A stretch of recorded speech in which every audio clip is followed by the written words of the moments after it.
Yeah, we actually really.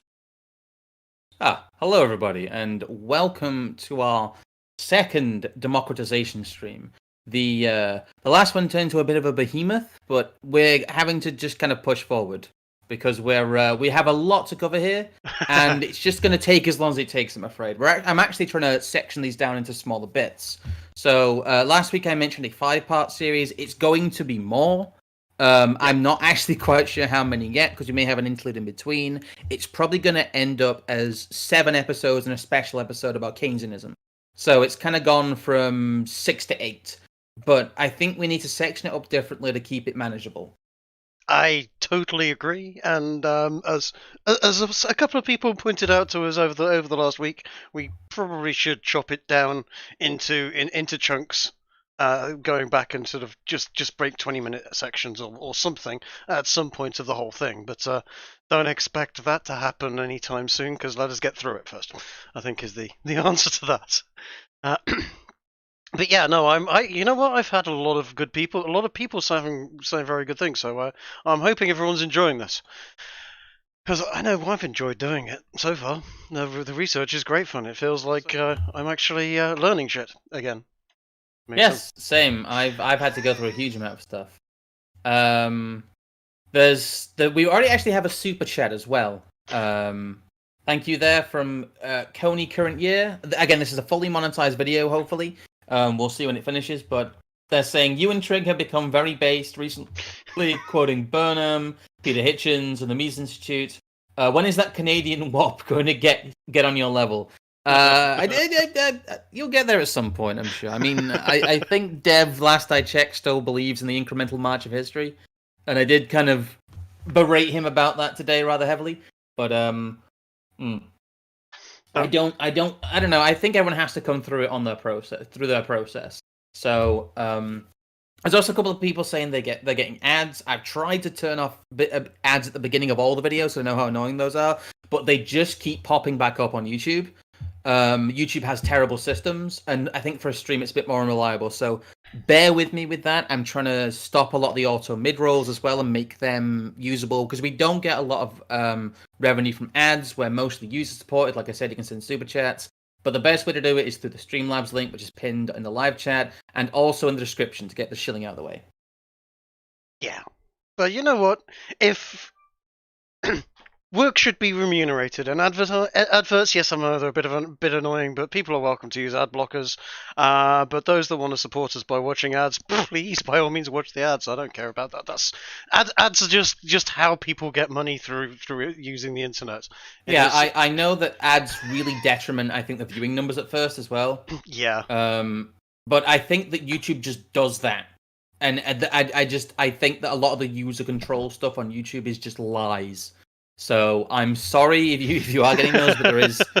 I know a lot of people come on, they get an ad and they leave. Like that really makes the bounce rate bad. But not a lot I can really do about that, guys. Just I'm getting the normal stuff out of the way before we get into the meat of it. Really.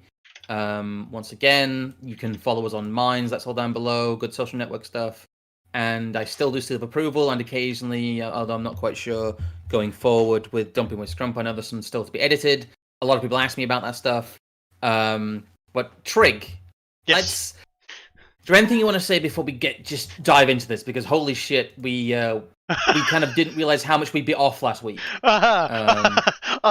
You know what? I've been reading so freaking much, and I dived down a couple of rabbit holes, as I know I sort of hassled you with going, hey, dude, did you know that Trotsky was getting money from the guy that looks almost exactly like Harvey Weinstein? Oh, yeah. You went down a bit of a verification hole there. Yeah. So I've been cross-referencing a lot on various stuff, and you know what? I swear that guy's still. I guarantee you, he is Harvey Weinstein's grandfather's cousin, or something like that. Was the guy that was in charge of getting money to Trotsky, a guy called Gregory Weinstein, and well, that's a whole rabbit hole right there, because the money that was going to Trotsky was coming from Germany and Wall Street bankers, but I'm getting ahead of myself. No, at the moment, let's just where do we leave off? I think we basically left off on Woodrow Wilson is a right communist bastard. We did. We kind of left off in 1913, 1914 in the role of the Fed. Yeah. Yeah. And this week we won't be covering Versailles, and we won't be covering a lot of the consequence of the war because we simply don't have time. No. What we'll be talking about this week really is the myths of World War One and a lot of the financial stuff leading to it and perpetuating it.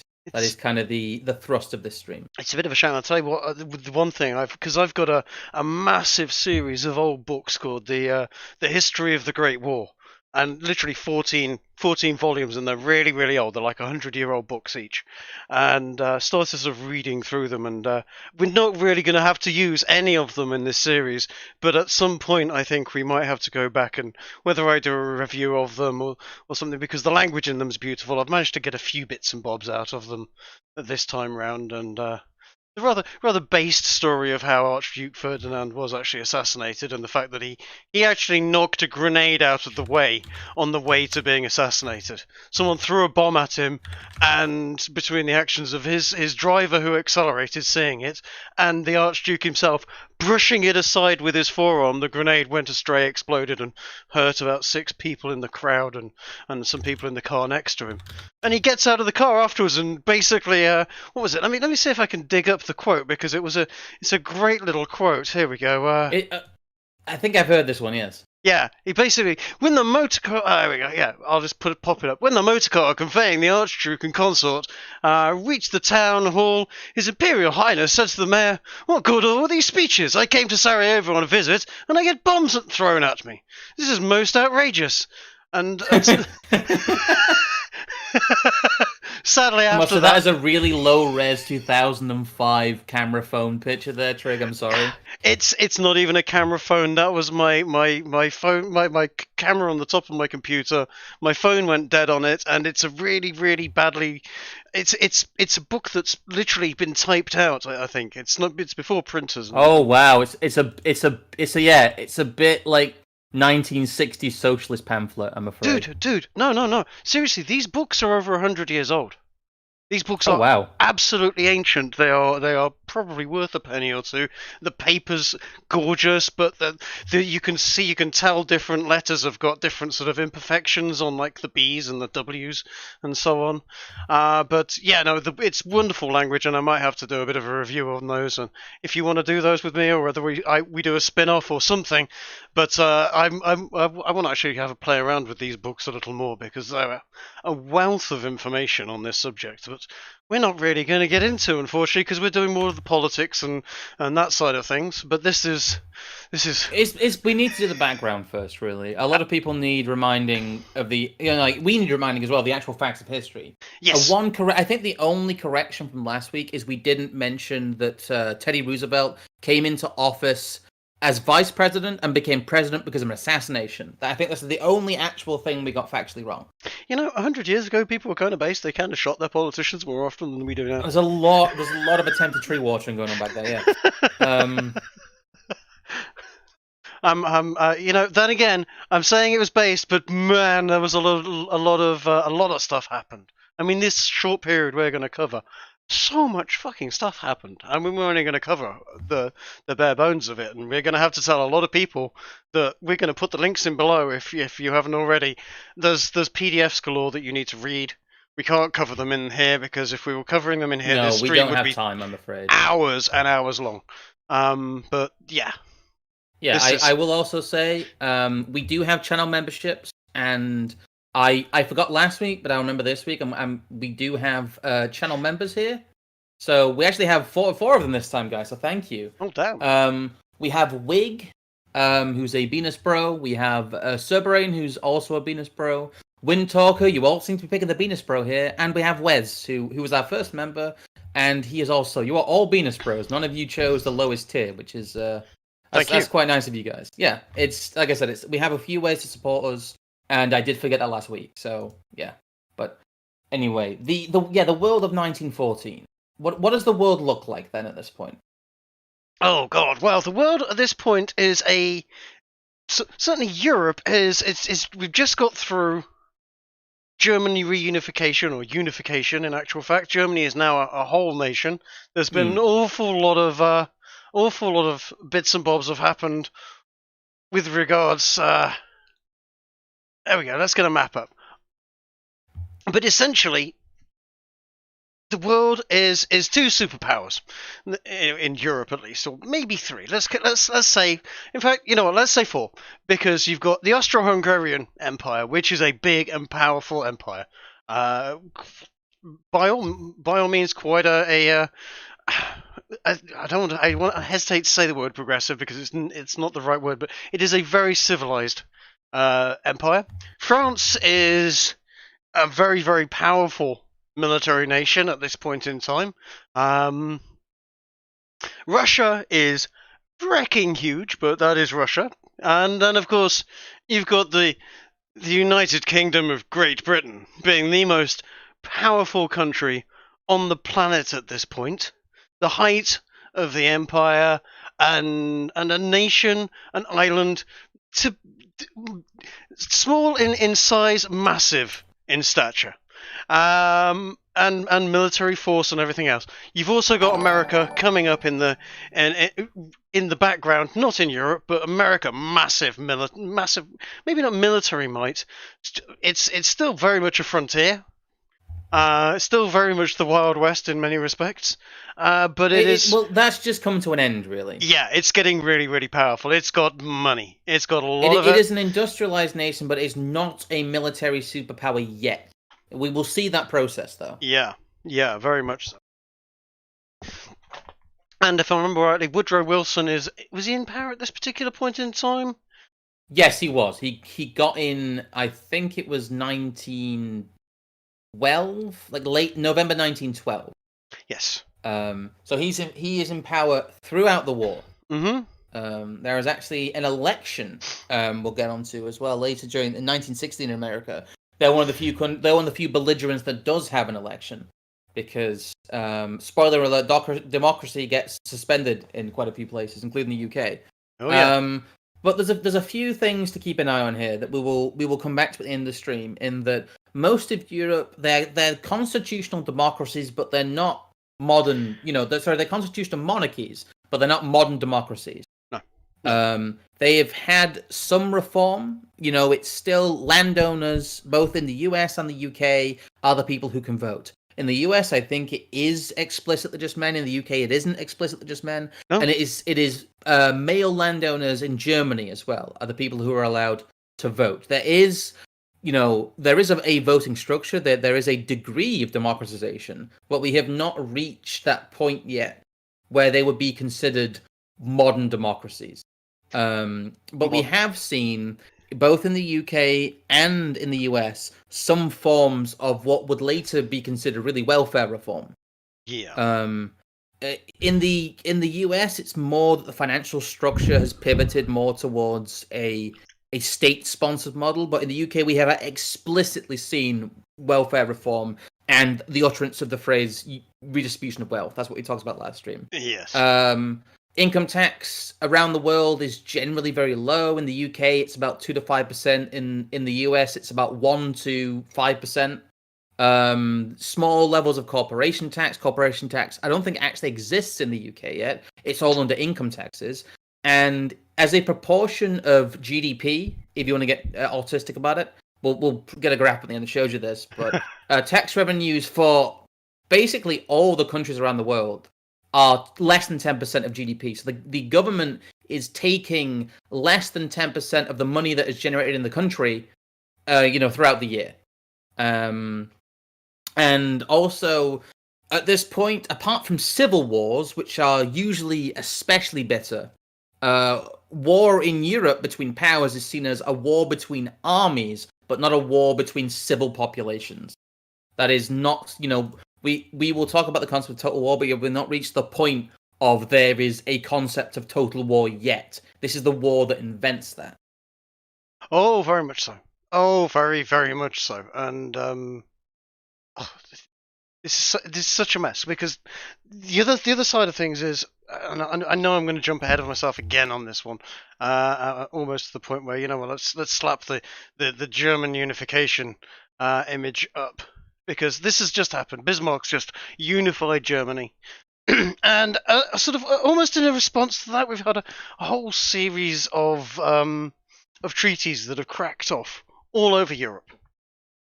Well, yeah, the big thing really is, and the big kind of preceding event on the European front that we're going to talk about as a factor towards war that is part of the traditional reading of history, because we are going for a very different reading of history than what most people will have learned in school.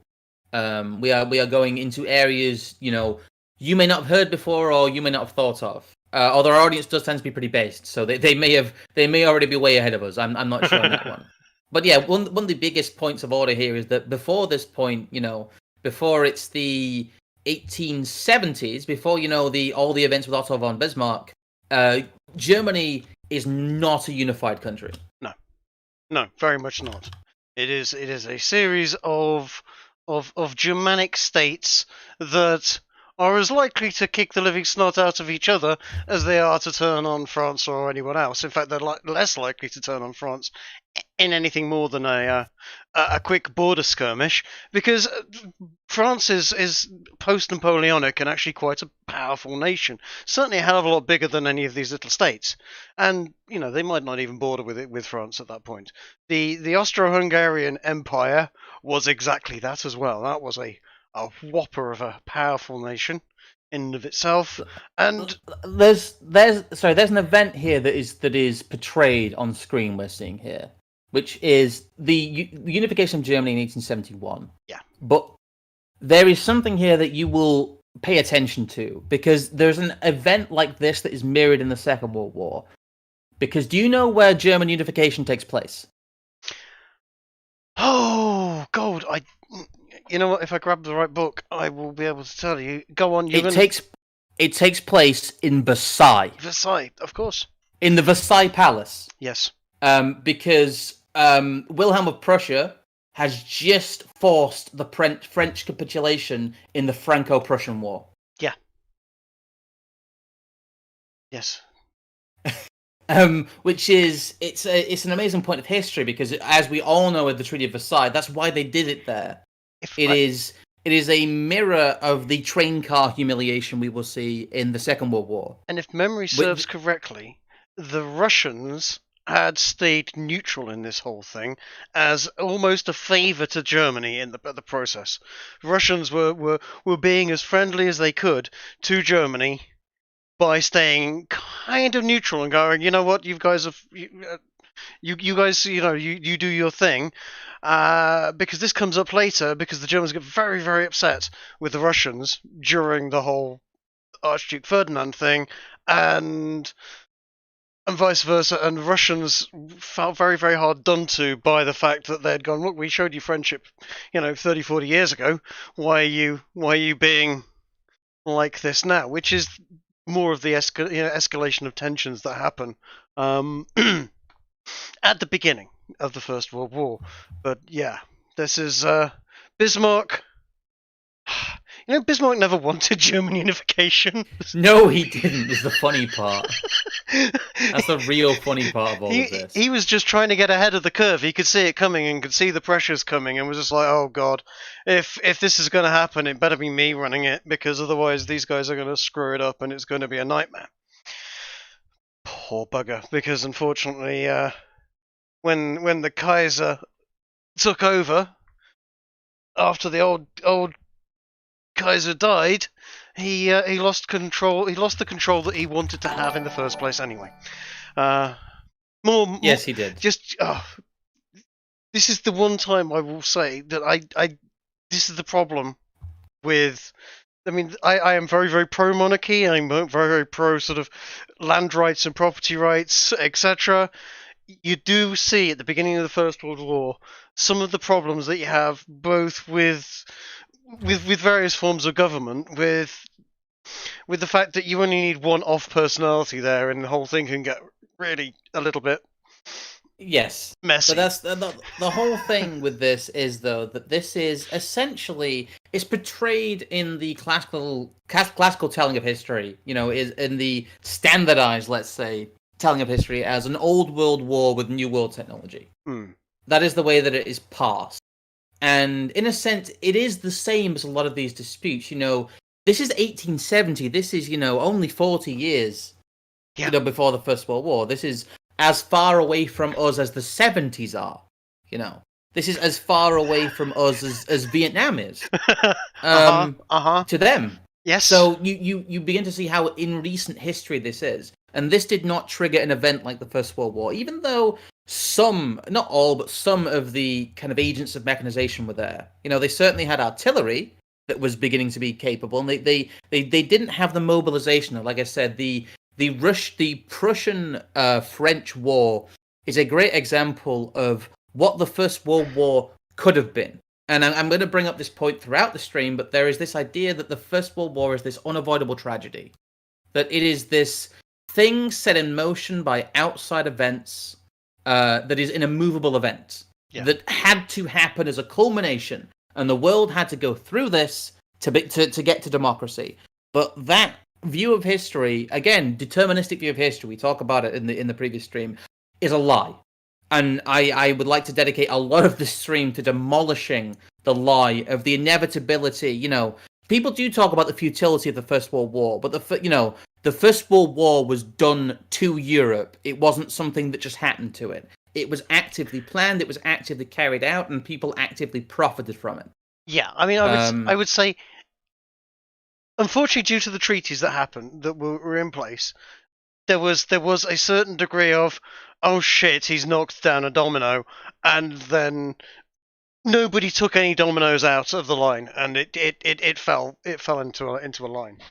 But yeah, but those dominoes are in place. Yeah, we'll go through in great detail, I think, how the First World War could and should really have been a different war, a different conflict that would have been more like the war of kind of 1870. It should have been that, but we will go through why it wasn't, and generally the answers will be things you have not been, you haven't been told in high school history class. But to finish the German unification section of this, there was a big fear and a big scare at the time about German militarism. That this new unified Germany was a power that would rival the United Kingdom, and they did have imperial ambitions. They did. They wanted to be like the UK.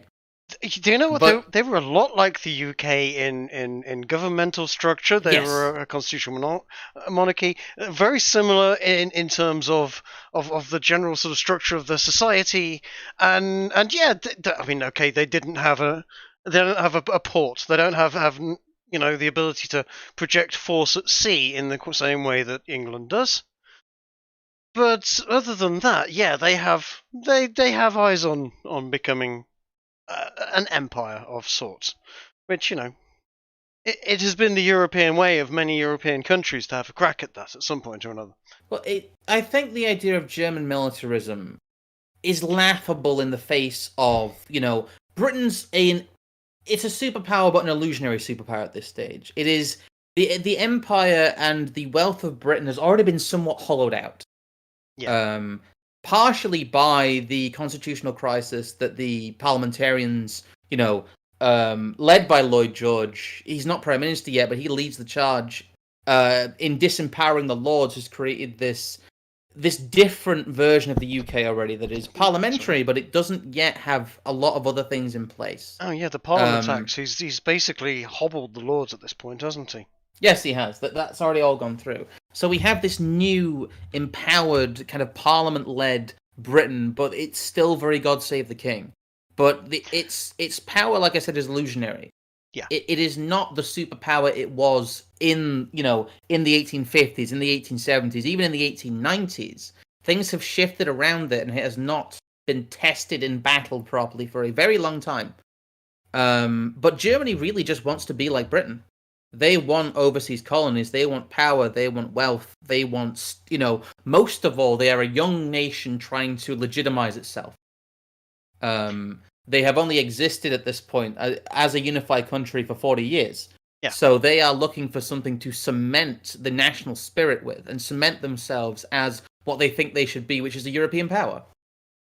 Yeah. Yeah, I think that is completely fair. The trouble being, of course, is where they are situated. Is they're basically completely landlocked, and completely landlocked by equally big countries that are equally powerful, which I think is frustrating them a little. certainly on the French side. Over to the east, they've got Russia, that is gigantic, decadent as hell.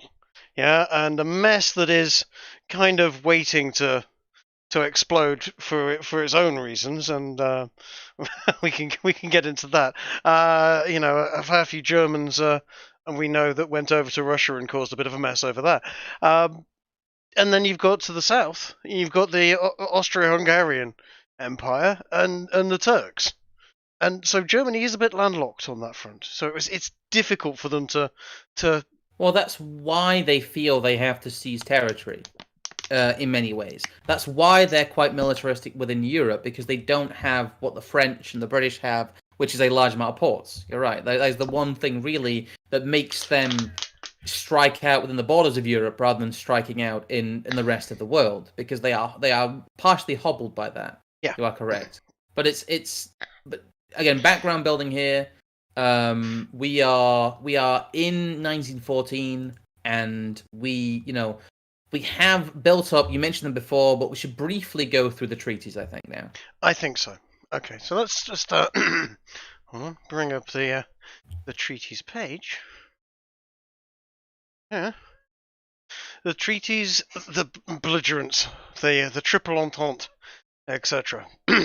That is the essentially. A lot of people don't know what to call them, because a lot of people know about Allies and Axis during World War II, but the Entente is really the Entente Cordiale, named after the kind of the British-French relationship, is what the kind of the Franco-English-Russian powers, the Anglo-Russian powers, as well, were known as during the First World War. So that's what we'll be referring to them as a collective going forward. When we do mention them, it's also worth pointing. These weren't just friendly sort of. We're going to be friendly to our neighbours. We are talking about.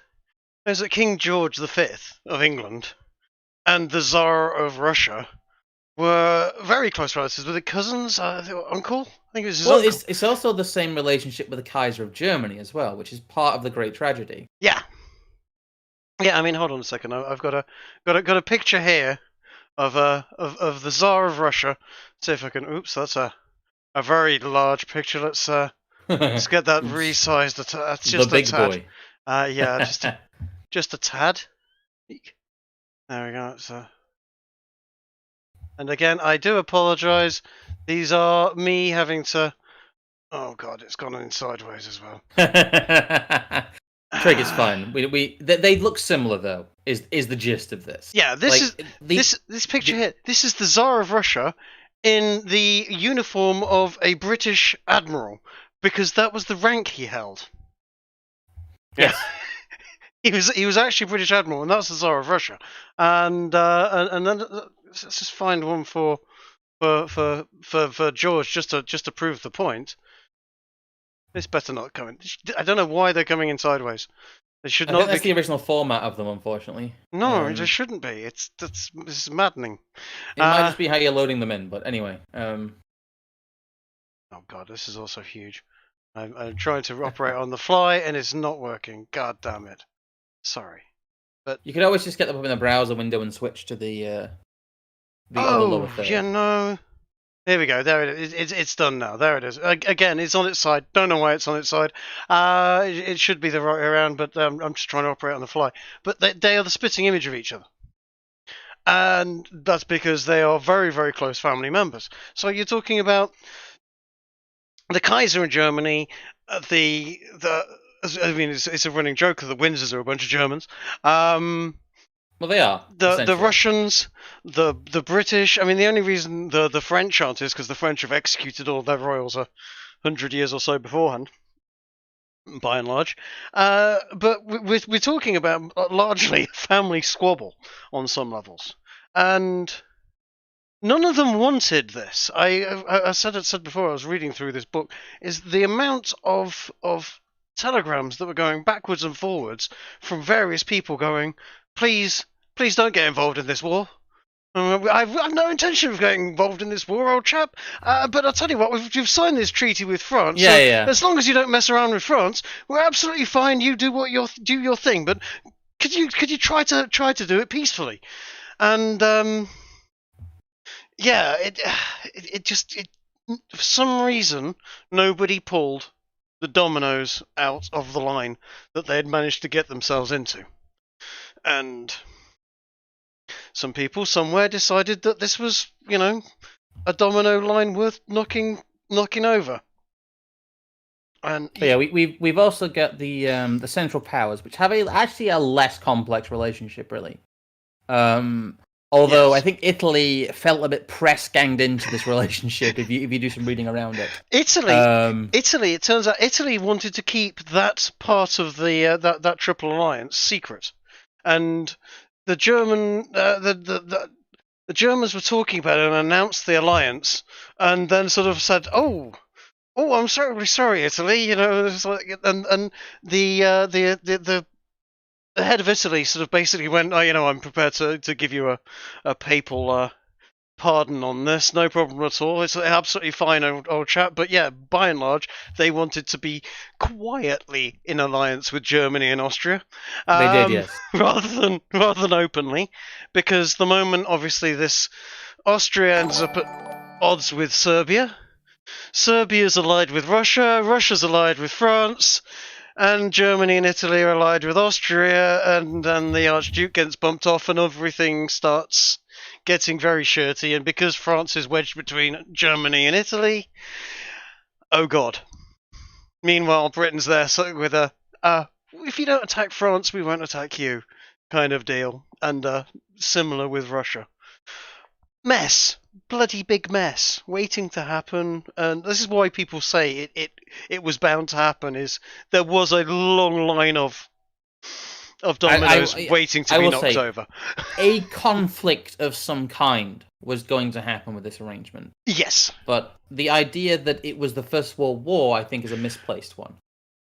Yeah, I mean, as you mentioned earlier, it's very, very common for people to go, yeah, you know what? I'll tell you what, you two sort that out. I am not getting involved in that. It's not worth it. Yeah, it's just like, look, I know we signed this piece of paper, but this is ridiculous. Hundreds of thousands of people are dying. We need to put an end to this. Yeah. And yeah, I again, before we get into it too far, there's a lot of people who get very confused by World War One, and it's because what they're being told isn't the truth. Yes. World War One makes a lot more sense when you realise that it was a war that was perpetuated for financial and political gain by certain actors involved, and those actors were actually largely financial. They were the financial institutions in Germany and Austro-Hungary, and they were specifically Wall Street and the Federal Reserve when it came to the Allies. Yes. And we will go into how that happened, as the stream goes on, because we are quite focused around that, I think, this time.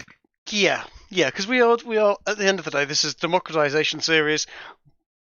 We're focusing on the politics, and the how and the why it's all happened, rather than, I mean, because as I said, I've got books and books and books on what actually happened in terms of tactical manoeuvres and troop movements, etc. Which, I'm going to end up reading that lot very soon. I think after this, we could do a special later down the line, yeah, about the actual military tactics of the First World War, which I think would be very interesting. But unfortunately, like I said, we can't actually fit a lot of the events of the war here. No chance at all. Sadly.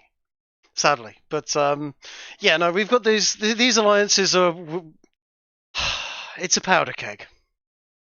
As it stands, and then Archduke gets shot. The guns and the grenades that were used in it were supplied by the Serbs. The Serbs and and all of that thoughts. The Slavic group, they get very, very. We all stick together and screw you, Austria, because bear in mind they'd been released from Turkish. Not enslavement exactly, but they'd been part of the Turkish Empire until Russia had freed them. So they were very, very much more friendly towards Russia, Russia as it was at that point in time. I nearly said the Russian Federation, but I'm getting ahead of myself. And then, the Austro-Hungarians start wandering around giving out speeches. Archduke gets shot. And the Austrians get very, very shirty about the whole thing. And, oh, good God. it all turns into a mess. But I think it's also worth pointing out at this point in time, because we're about to go sort of hints towards the financial stuff. It's important to note international law back then is as it is now, which is clearly states it is illegal for governments and financial institutions to support and lend money to belligerent nations. Yes. Yeah, you cannot, as a private institution or a nation, legally lend money to a country that is at war. That is a very big no-no. Not that anyone ever seems to take notice to that, but that is the law. You're not allowed to supply all sorts of things. One of those is funds and money to nations at war. Wall Street didn't seem to acknowledge that, did they? No, they didn't. The first thing to establish really is we talked last week about the Federal Reserve. And we talked last week about its staff. We had people like Max Warburg. We also had people who were agents for the banking family in Europe, the Rothschilds, which a lot of stuff is always talked about. But there's no like conspiracy theory shit here. This is literally just what happened. These are the facts. The Rothschilds were involved in international finance in Europe. They were part of financing both sides of the war in many ways. And the Warburgs were part of their agents in Europe. They were a very powerful family, and they were also, they had people who were in charge of the Federal Reserve, as we talked about last week. That the Warburg family was heavily involved in its founding. It was heavily involved in the Federal Reserve in New York, and then the directorship board later that was appointed by Woodrow Wilson. So what you have here really is just like the European royal families are incestuous in their nature, that international finance is incredibly incestuous in its nature. And it is very, very odd that Max Warburg, who prior to the war was the personal banker of the Kaiser, that Warburgs would be involved so heavily in the financial goings-on, some of which we have evidence went through Germany. We have a lot of evidence, we're going to get to it later, but there's a touch-off point here in, what is it? It's the International Journal of Russian Studies that I found online here. I'm not 100% sure. This does corroborate a lot of the stuff that is said in Wall Street and the Bolsheviks by... what's the guy's name? God damn it. Anthony Sutton. Anthony Sutton, sorry. Freaking excellent document, by the way. I've really enjoyed it. It is rock solid and very, very eye-opening. I need to reread it. I need to read it again and again because not all of it sticks in there. But yes, wow, what a good document. And he's kind of considered to be a bit of a renegade intellectual, but I don't care. It's a rock solid document. I've cross-checked and cross-referenced a lot of it, and yeah, no, he's bang on the money. Literally, bang on the money is putting it mildly. He is. He's going after the money, which is the part you really want. But yeah, he is bang on the money, and the money here says that there's not a lot of evidence directly for it. The main evidence we get is in their assistance of the Bolsheviks, which we'll get to later on. But there was money going from Wall Street and members of the Federal Reserve into Germany itself through unofficial channels. Yes. And the banking families of Europe and the banking families involved in the Federal Reserve were one and the same. And the financial institutions, through their agents in Europe and their branches in Europe, and the financial institutions in Europe through their branches in America, ended up both financing both sides of the war. Yeah, I mean, you're talking about people... so I'm just going to name them. We're talking about Rockefellers. We're talking about Rothschilds. We're talking about J.P. Morgans. We're talking about a group of people who loved the idea of a monopoly. A good monopoly was absolutely the way to do things as far as they're concerned. It's the most efficient way of maintaining control. It is the most efficient way of doing everything. And if you loan monies to both sides, it's pretty much guaranteed that both the winning side and the losing side will owe you a favour. Which, Yes. which is, I mean, it's a very British way of doing things. It's fairly notorious for it for the past couple of 100 years. But it's the same. Yeah, it's the same kind of interference that Britain during the Empire years is relentlessly criticized for. Yeah. And that Wall Street, in a traditional reading of history, are hailed as heroes for financing the Entente in World War One. But what we see is that, with the other hand, with their European agencies, the European offshoots, and the incestuous nature of international finance at that point in Europe and the US, that they are essentially playing both sides. And no matter who wins, the financial institutions win. That is how it is set up here. Oh yeah, no doubt about it. They in fact they cannot lose because, as I said, they are owed massive amounts of money and favors by both sides. Except when it comes to the Bolsheviks, in which case they weren't actually supplying the Tsars; they were all in on the commies somehow, for some reason. God knows why. What we have here as well, we have we can very briefly also talk about how the Central Powers financed the war. Because that's another important part of the economic side of democratization. In that, there's a great article here, actually. It's a bit normie in its interpretation. It has a lot to say with the traditional side of history, but there's a great international encyclopedia of the First World War, and they talk about how Germany took care of war finance, because they were really the financial heart of the Central Powers. And what they did really is they did essentially what ended up happening during the New Deal, in that they took a lot of gold off their population. They sold a lot of war bonds that were kind of doubled. They printed money that they said matched the gold supply but didn't. And they essentially used monetization for one of the first times in a large state in history. They used a large amount of monetization, as in they just printed money. And the money had value because it had value. Bonds had value because they said they had value. And the Reichsbank really was not as over-leveraged as a lot of the European powers ended up being. We'll go into that later. They didn't have these, they weren't being backed as a winner by the Fed. They were kind of being given a backhander by their European agents, but they weren't, they were still raising money from the financial institutions. The Reichsbank was still taking money from, the Warburg banking family, from the Rothschild associated institutions, from all of these agents in Europe. But really, what they do is they dabble for one of the first times in money markets and full-on monetization and what would become modern monetary policy. And it's funny here; we don't have time to go over a lot of it in detail, but they really list here what they did as, one, it does contribute to the hyperinflation after the war. It is disastrous, but they do what the rest of the European powers do, especially Britain, but just a bit more because they don't have America there.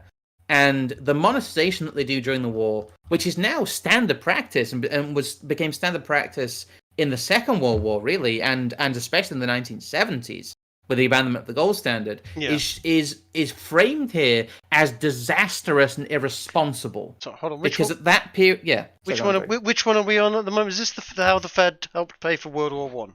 No. Okay, we're on the encyclopedia 1914 to 1918. Oh, yep. Sorry, I've jumped ahead. Yes. Paying for the war. Number 3. Sorry. Jumping ahead of myself. Yes, because the other thing is that these war bonds are also, they're doing two things, actually, because they're doing what you say. They're also taking the ability for the market to correct itself away from itself, and putting the government in charge of the value of money, which is freaking horrendous. They are essentially defrauding the economy. Yes. To pay for the war.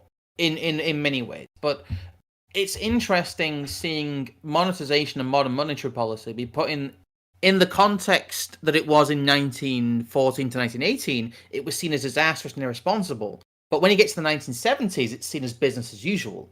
Again, we're kind of going out of time period here, but it's something quite interesting to point out that this is something that, because of the time period, is they wanted to help Great Britain and France pay dividends through their markets because they wanted to help limit the growth of the money supply.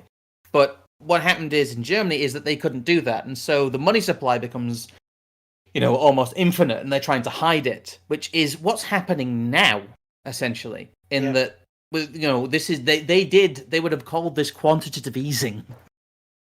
It's exactly what it is. Well, this is what they briefly used that term back in 2008, and just after 2008 they used QE, as they put it. But they don't even use that term anymore. They just, these days it's money printer go burr, and everyone just sort of ignores it and carries on.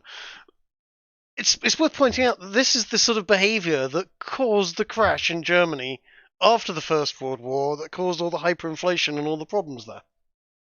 Because it all started coming back in a big way, and everyone was sat there going, my life savings can't buy a loaf of bread anymore. What the hell's going on? Which led to all manner of problems, but that's for another episode, because I'm really jumping ahead. But this is absolutely nightmarish. Every time you print loads more money, issue bonds, whatever method you're using, you're essentially devaluing the money that's in the system. If there's £10 million in the system, and I go and print out another 20, guess what? That pound in your pocket is suddenly worth 30p. Just by simple economics of supply and demand, there's 3 times more pounds in the system. Therefore, what that £1 is worth is a third of what it was worth only, a month or two beforehand. They hide it these days. They hide it by lending it to financial institutions and big companies that are hemorrhaging cash like crazy, to essentially, just shore up the flood, the money that they're losing, and the guy on the street doesn't see any of it. Yeah, there's a great article here. Again, I think we need to move forward into the Federal Reserve, because we're really going into it. Great lead in there. We're really going into what the Federal Reserve did here as well. Yeah, in that the Federal Reserve is it's essentially a more efficient money lending machine. And we begin to see here both sides of how the First World War is a war that is not fueled by mechanization. It is not fueled by the family squabbles of Europe. It is a war that is fueled by debt, by unlimited international debt, and by central banking and the monetary policy that comes with it. It is also a war that is fueled by inflation, and inflation is only possible as the again we're getting into our. You had it up earlier. I don't know, Trigger, if you want to announce this one. How the Fed helped pay for World War One. Yeah. Yes. We're back with our good friends, the Mises Institute. Again, we're not affiliated, but they have a lot of good resources on this for this view of history. Not affiliated yet. I don't know if after they've heard this and watched it, maybe. I don't know. No, I jump ahead. But yes, we are using a lot of Mises Institute stuff, and for good reason. It's a very, very good source of information. It is, and it's provided freely, which is always nice. It's great. They're much more efficient at providing free. The guys who are super autistic about property rights are actually better at providing free resources than communists are. So that's kind of funny. But yeah, it's some of the keys. One of the key sections to start with here. Again, we'll have to skim it. Yes. But it is the government's monopoly over the money supply that allows it to resort to inflation as a form of raising revenue. Kings and queens, by secretly reducing the amount of gold coins they issued in public, could use the gold held back to pay for their own conquests, but slowly the public would discover their own coins were using had less gold than the amounts indicated on the face of them. Their value would be bid down, and the coin-holding public would bear the costs in lost purchasing power. What he's describing there is that warmongering by royal families in previous centuries had been seen as bad statecraft, and they were heavily punished for it. And when the public purse was empty, the public purse was empty. But what America and the Federal Reserve is able to do, it was only founded and only codified in 1913 through 1914. It is a very new institution, but what it immediately starts doing is financing the European war through inflation. Yeah. And a lot of what they do is essentially they lend Europe what is essentially printed money.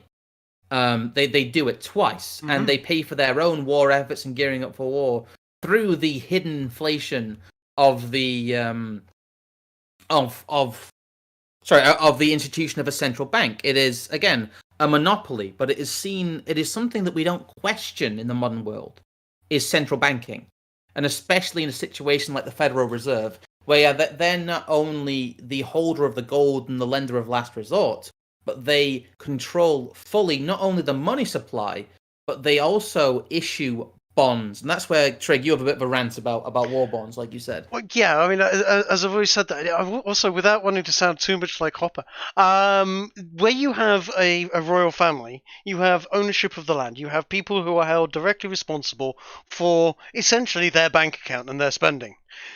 Yes. Whereas with the Fed and with elected officials, you have temporary tenants, custodians for a very brief, short period of time, who can quite happily sort of essentially run the cupboards bare, and they're not going to be there to hold the bag afterwards, because they can always cock up their next election and make sure somebody else is elected in. Well, that's the thing. But politicians they end up out of office. Yeah, and they end up as not being held accountable. And one of the great tricks of democracy is they then can turn around and almost blame the people and say, "Well, you voted for me. You know, this isn't my fault. I'm a public servant. I do the will of the public. I'm a vessel of the public." Whereas an irresponsible monarch can be held responsible and will often be murdered by the people around them. An irresponsible politician, they just wait for him to get out of office and he lives the rest of his life. You know. And that's where, we'll come to it later, but that's where the whole Burnham's idea of the cycling of the elites comes in that what they can do in a situation of politicians and parliamentarians and presidents and prime ministers is they can just wheel new establishment stooges out. And then, every 4 to 5 years, depending on how your electoral system works, they'll go, well, we're going to vote for someone else, and they'll wheel someone else out, and they'll wheel someone else out, and the cycle will go round. But ultimately, nobody is held responsible, because the same people stay in charge, but the face the public sees changes. And they are not able to be held accountable in the same way that a monarch would, which seems illogical with how people are taught it, but it's true when you think about it, that they are not held as accountable as a king. Well, without wanting to jump too far into the future, I mean, people like Tony Blair literally changed the law so that politicians couldn't be done for treason. Oh. Etc. Yes. To make sure of that. Before we get too far into the weeds, I also want to mention, I've just refreshed Streamlabs. We do have a lot of donations here. HK9410 has donated $5, saying, I think today is the only time I had to choose between you guys and V.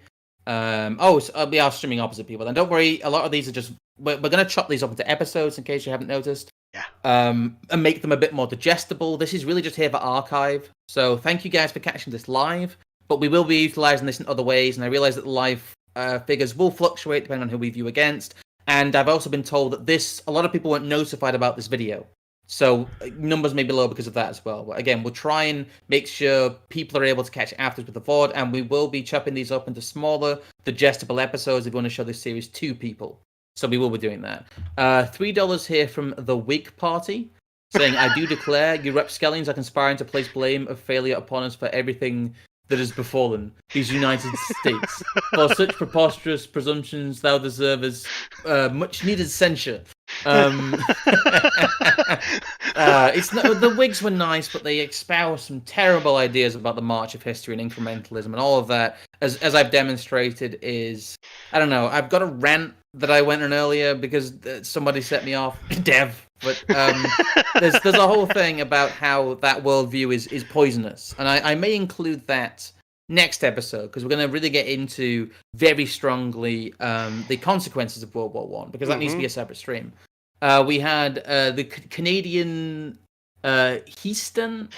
I use an apostrophe there, I don't know how to say it, but he became a member as a Venus Bro, so thank you for that. Holo1916 donated $5, saying, great show, guys. I've noticed you guys always stream when the VTubers are. subversive much red pill me on VTubers. I think VTubers are always fucking streaming. Yeah. That's the thing. They are never not. One of them is never not streaming. That's the way they're designed. So yeah.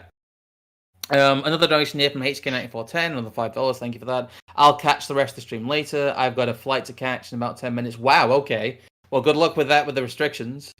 Keep up the good work, guys. You are very brave flying at the moment with how, like, you know, I gotta check your asshole everything is. So, anyway, so that's just caught up on donations there. Oh God, you had to do that, didn't you? Now I have that episode. I'm gonna have to check your asshole, sir. That's the one where they the women decide that you can't use the toilet without putting the toilet seat up afterwards, and then you need a seatbelt on it because the woman gets sucked down the toilet. Great South Park episode, though not as good as Scott Tenorman Must Die, which I watched last night again for about the 20th time. Never mess with Cartman. Anyway, I will get. If you want to scroll, there's a little chart that says how central banks fund war, and there's a little bit above that says when the United States was gearing up for war. That's where I'm going to read from next. Okay, I have that here. Let's see if I can... Yeah. Oops. Sorry.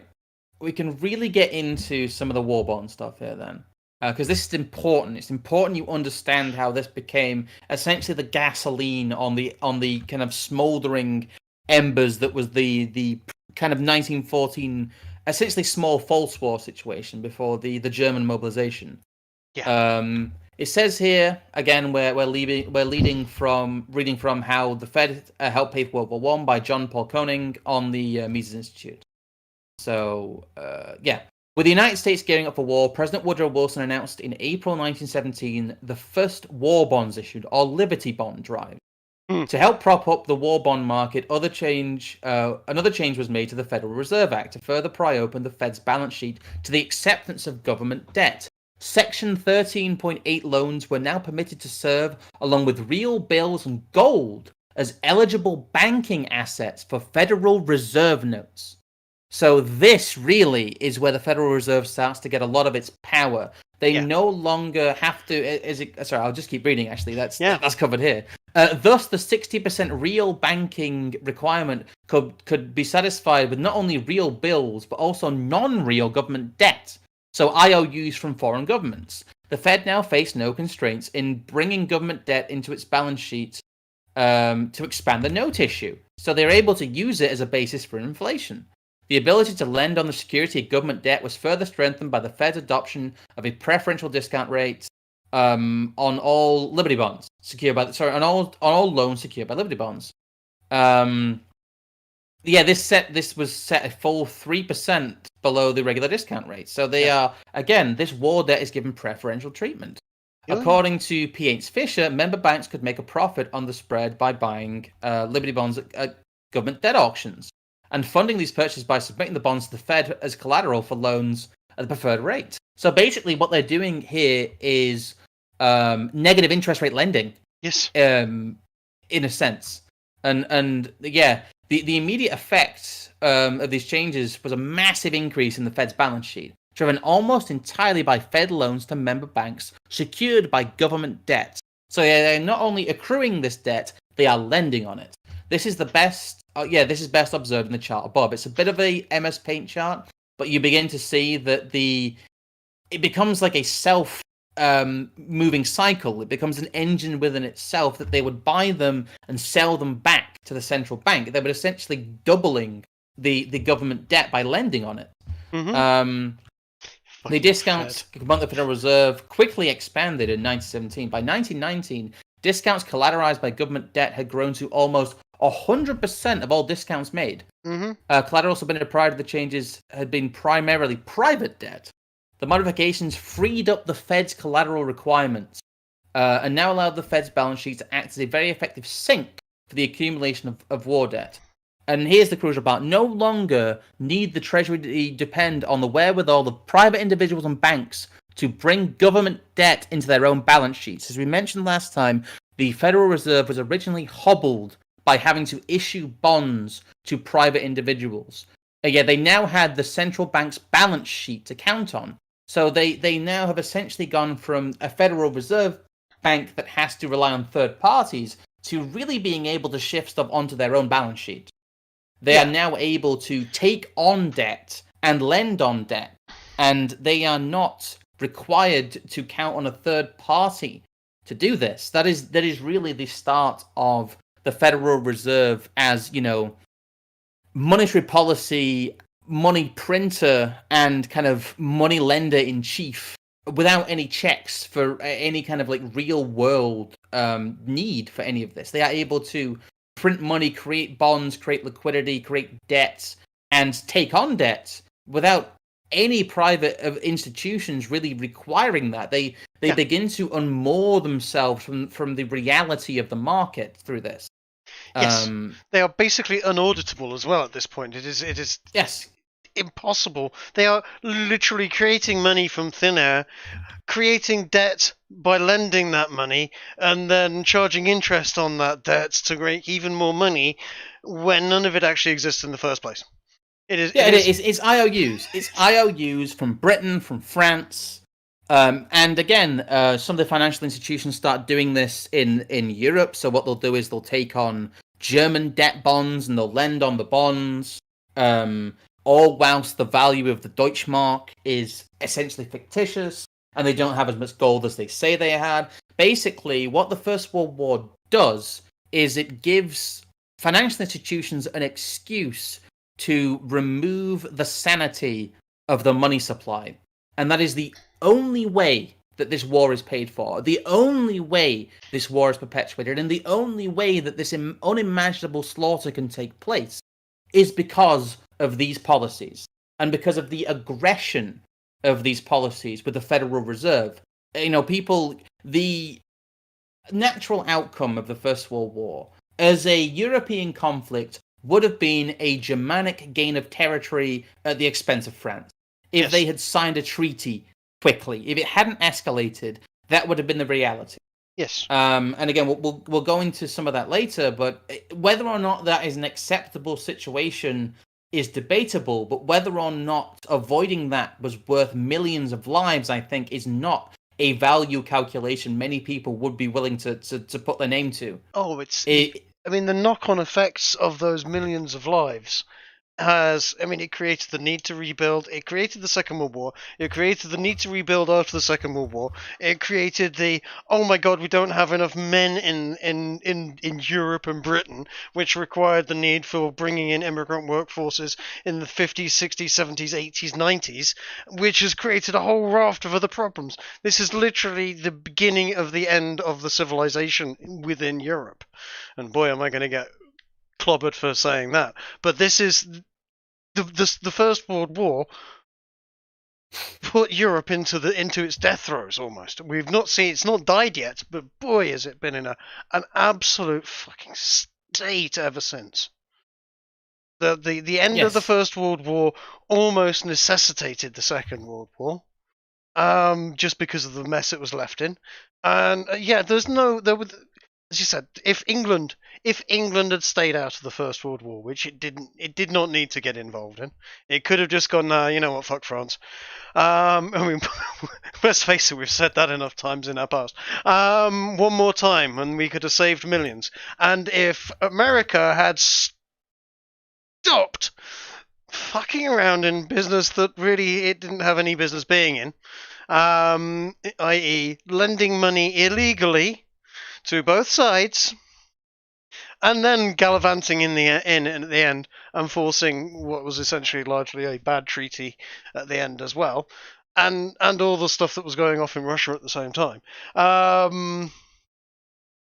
Because let's remember as well, the First World War meant that all of Russia's troops were on their front lines, which meant that when the Mensheviks and Bolsheviks started getting uppity in around the 1917 period, the Tsars didn't have any troops there to deal with them, and we ended up losing Russia to communism, which I can get into more on that in a bit, because that's a big subject in and of itself, and I've been doing a chunky bit of reading on all of that mess, because it's important to note that in 1917 the Bolsheviks did a second revolution. The revolution had already taken place, but I'm jumping ahead. I want to go into that in a bit of detail in a bit.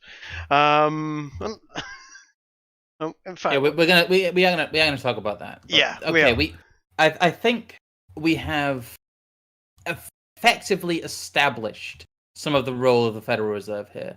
Yes. There's a second section, I think, that we want to go through here, which is in it's Rothbard, and it's his book, The Progressive Era, and it talks about the Federal Reserve in World War I. It covers a lot of the same ground. Yep. But I will briefly talk about the fact that what they really wanted in terms of cartelization, he calls it. He calls it that it really becomes a cartel. Yes. He mentions in section 5 here, again, Federal Reserve in World War I, Rothbard, the Progressive Era. There's an online version of the Mises Institute. I will be putting out a community post with all our sources, and again, like I did last time, I know you guys really like that. Good response. But he says that he's talking about a guy called, what's the guy's first name here? Benjamin Strong? Dominance of... Benjamin Strong, sorry, yeah. Yes. Benjamin Strong had long wished to concentrate the country's gold and bullion in the hands of the Federal Reserve and outside of the control of the public. In that way, cartelization would be intensified, and the inflationary potential of the Fed, which pyramided its own notes and deposits on top of its gold stock, would greatly increase. In 1917, in view of the war, the law was changed to permit the Federal Reserve to issue notes in exchange for gold. Previously, it could only issue them for commercial notes, and to require all legal bank reserves to be kept as deposits at the Fed rather than in cash. So they had to be kept in gold. Furthermore, relaxed federal regulations on the state banks in 1917 finally reduced a considerable number of a considerable number of state banks to join the system, intensifying the concentration of reserves and all gold still further. Finally, from 1917 to 1990, the United States was implicitly, though not formally, off the gold standard, at least for foreigners and foreign debt. Foreign exchange operations were controlled and gold exports prohibited. As a result of all these measures, gold was virtually nationalized and successfully concentrated at the Fed. At the end of 1916, the gold reserves of the federal banks were only $720 million, or 28% of the country's monetary gold stock. 2 years later, gold reserves at the Fed were up to $2.1 billion, and that is 74% of the US's gold. So, again, we'll get to it at the end, but the effect of the First World War is to massively enrich and empower the Federal Reserve to an extreme degree. To a degree that would have been unimaginable even when it was first, controversially, let's not forget, set up. People didn't want this. This was not something that the public was crying out for, and this is not an aspect of what the democratic public of the US wanted. This is a cartelized situation in which the power of the central banks is codified in law and supercharged by the now almost imaginary war debt, in that they are indulging more and more in what Germany was, in that they were doing the first kind of experiments with modern monetary policy of unmooring their money from the gold standard and unmooring their money from essentially what becomes reality. And they're able to do it through kind of obfuscation as things go forward, because they are able to monopolize the supply of gold. Yep, and they would soon, well, it's later, but they start sort of essentially seize gold from people's private property and all manner of stuff to literally take all the gold off the market as well. But that's later. Again, Yes. Nightmarish, and these again. This is going back to the meeting at Jackal Island. These people set this whole thing up, bordering on illegally, and were punished by being given extremely wealthy and powerful positions within their illegal organization that monopolised the entire of the financial institutions of the once free state of the United States of America. Or the briefly free state of the United States of America.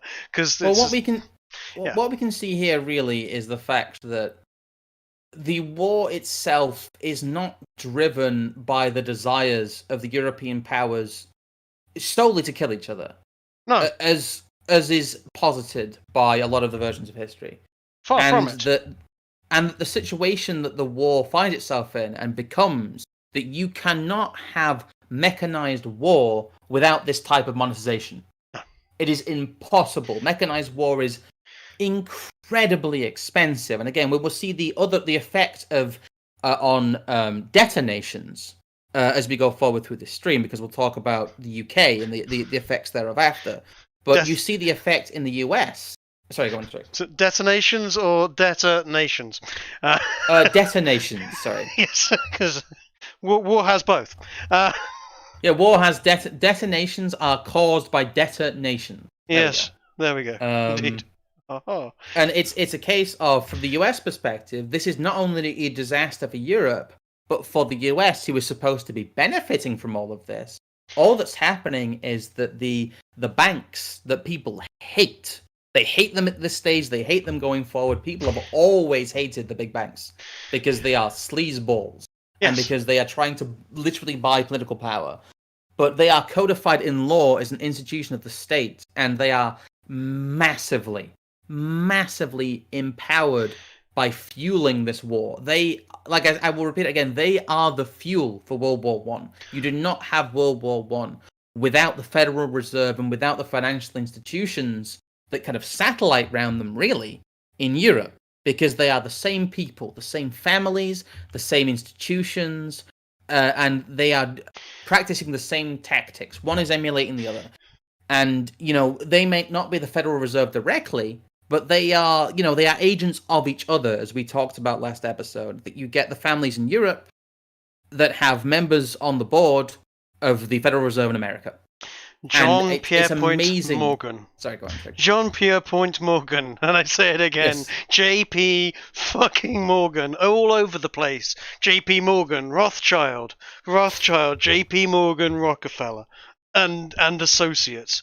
And the Warburgs. Warburgs, of course, yes, and there's lots of them. The Waltons are in there as well. Is it the Waltons? Oh, am I jumping ahead? No, the Waltons are Walmart. But yeah, I'm getting the Waltons and the Warburgs confused. But yes, it is a very small group of people who are all very, if not literally incestuous, virtually incestuous. They're all, the same country club group. They're all best friends, and they're a very small family of utter bastards. Excuse my language, but yeah, no, really, these people have done so much harm in the whole of the 20th century. Quite frankly, J.P. Morgan. Well, it's a not a footnote, but it's a point to note. We need to move on. We're getting a bit long in the tooth here. Go on. What also happens is Benjamin Strong, yes, the person from the original meeting on Jekyll Island we talked about, yes, one of the people who was involved when the Federal Reserve was merely a hated conspiracy. He goes to Europe, and in 1915 he works on the International Central Bank Collaboration, which kind of morphs eventually into what would become really the kind of the IMF and the World Bank. It's the first rumblings of that. But he establishes central cooperation between the central banks of New York and France. Of New York and France and New York and England, to make sure that the essentially cartelization of the Federal Reserve is exported. They are able to further centralize banking power in their own hands. And this is done, again, under the auspices of fighting the First World War. One is not possible without the other, and they feed into each other, becoming this gross kind of amalgamation of literal death and death of people's freedoms and financial independence. But I think that's all we can really say about the Federal Reserve for now.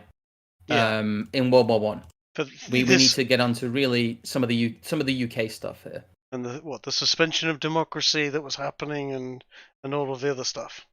Yes, yes. We're we're moving a little bit away from the financial side of it now, and we're talking about the political situation that Britain found itself in. Hold on a second, let me. I've A little bit of dead air here, folks. wee bit of What's up data. there, Trig? It's all right. I'm opening the PDF that I need to open and switching over Yeah, it's to a quite different it's window. quite. We do have some proper good academic sources here. Yes. So they are rather. We have I think it's a paper here from the University of Manchester.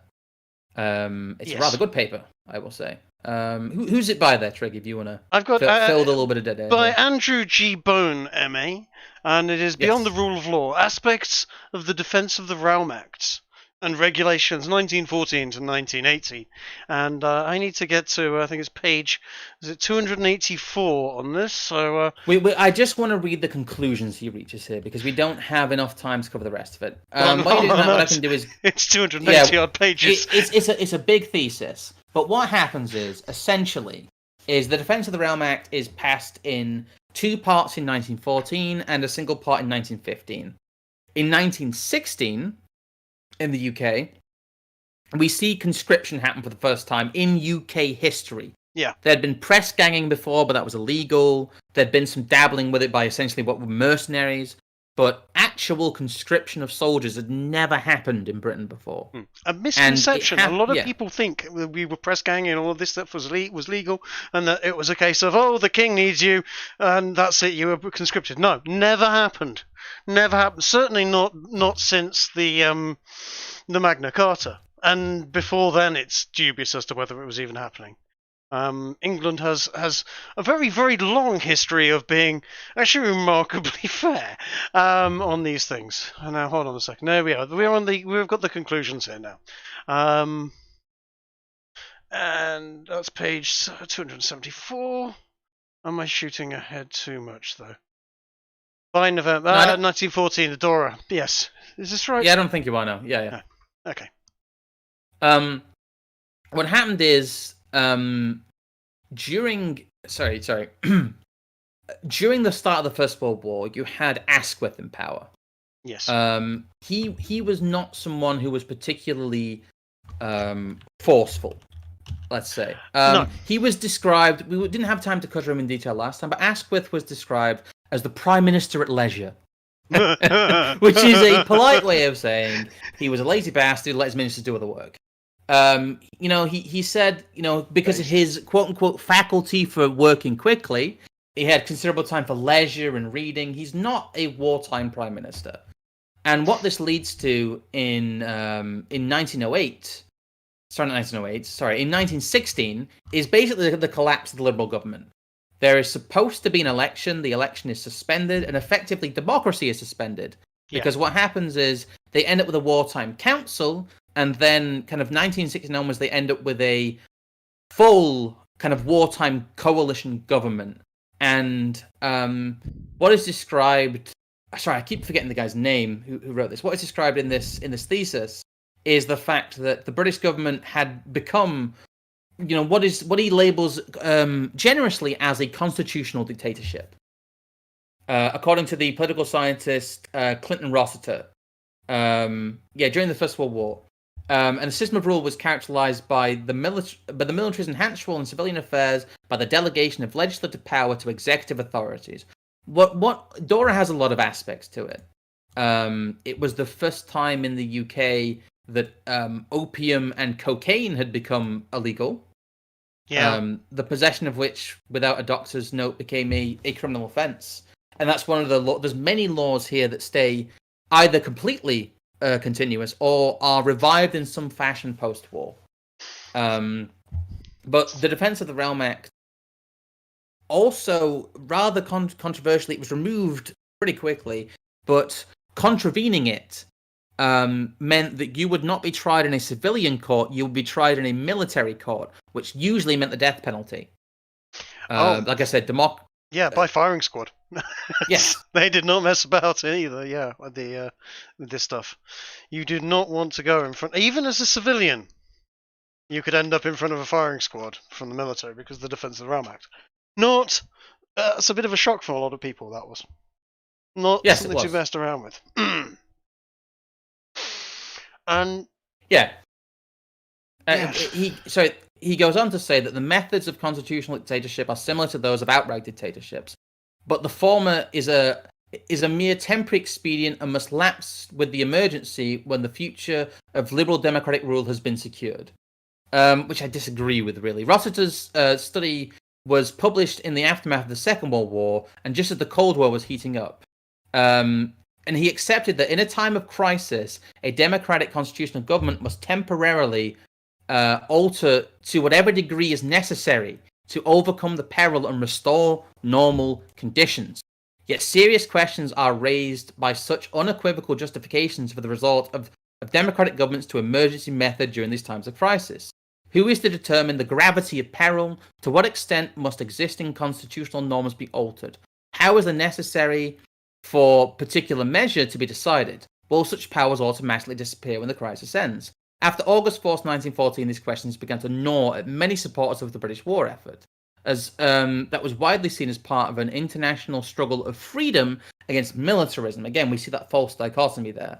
yeah. Um, It's interesting. Something it points out here is that basically, all of a sudden, the British people were essentially being treated in terms of what was normal for how the Irish were being treated under colonial rule. Yes, which was they began to see colonial rule kind of turned inwards on themselves, and really.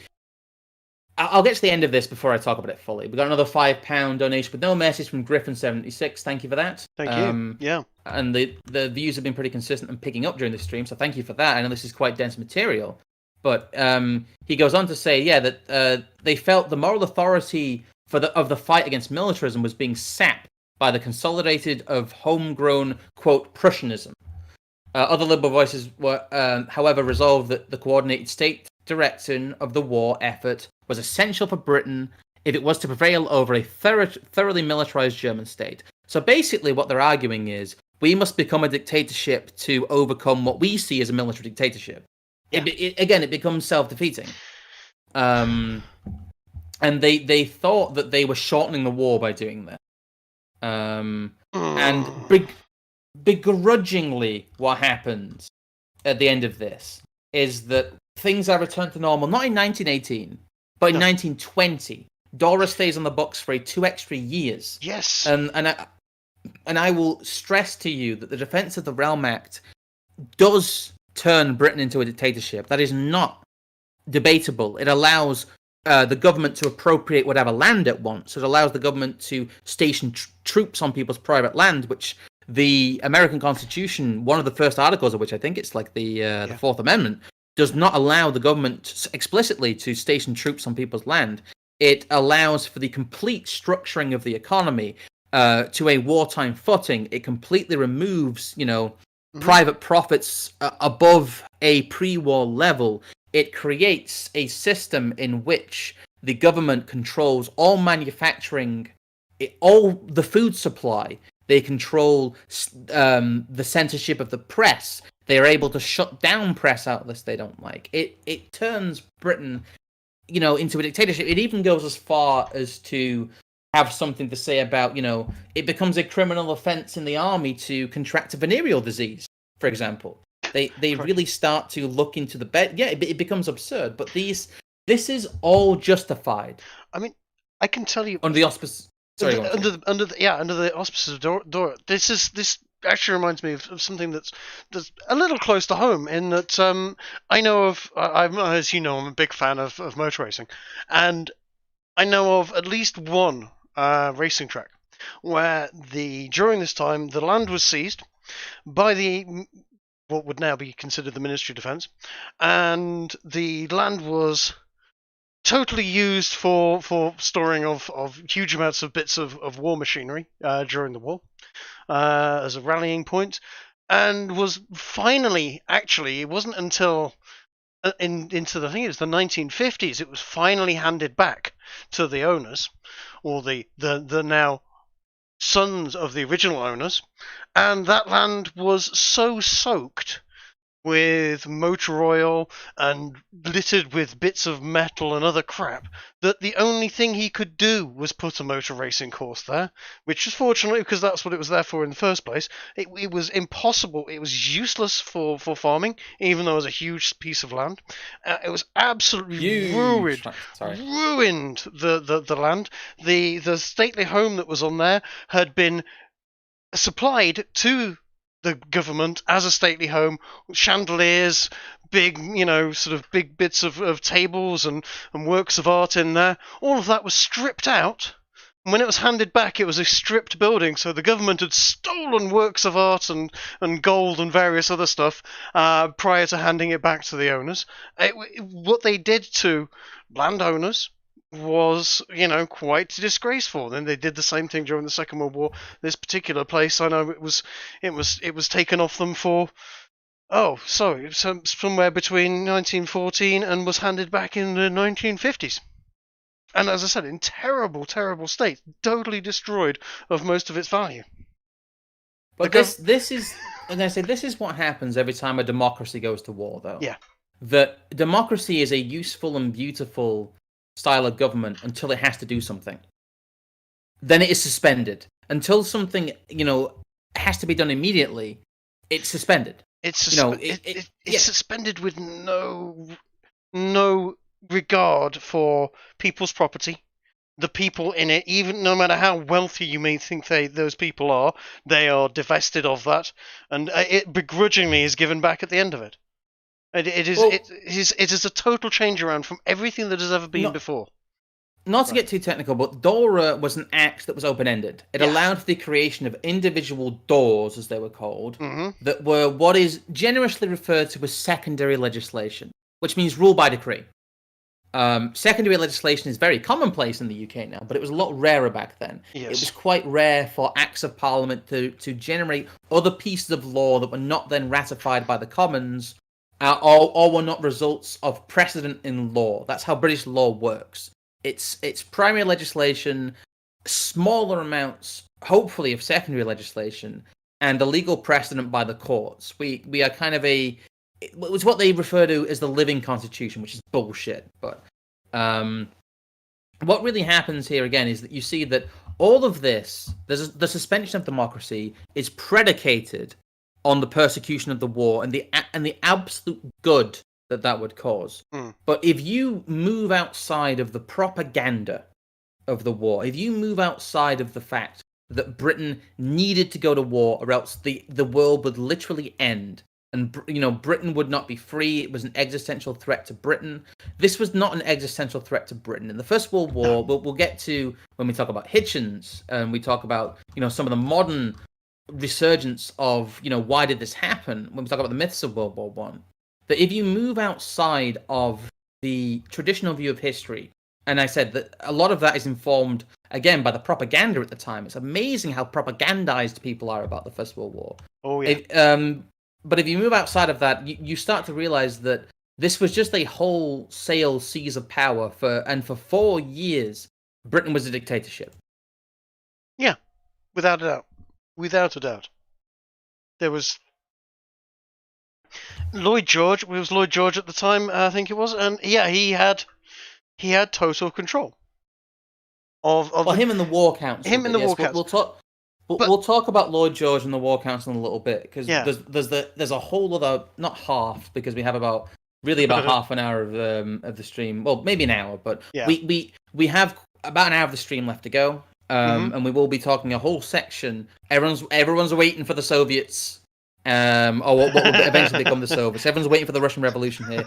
We will be talking about that in great detail. Do not worry, because we'll be seeing Lloyd George, Woodrow Wilson, to a lesser extent, and especially the Federal Reserve through that lens.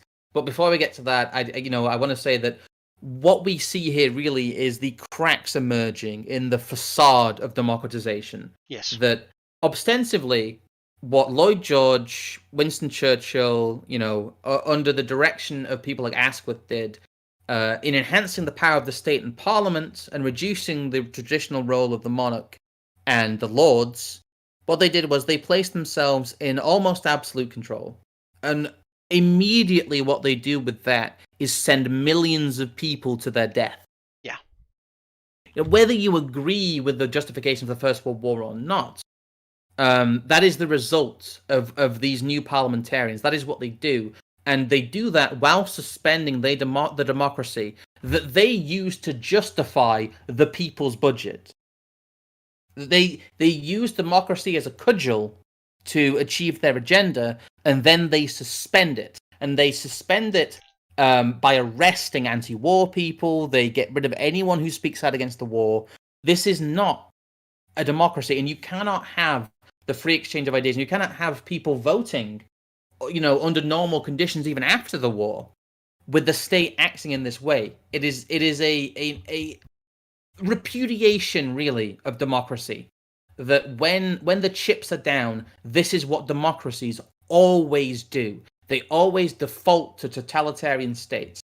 And my kind of not black pill, but really my judgment on that is that the democracy itself is illusionary, and they always were and always are. Because if a state at the drop of a hat, if a state during an emergency or a manufactured emergency can become a dictatorship overnight, then it never was a democracy.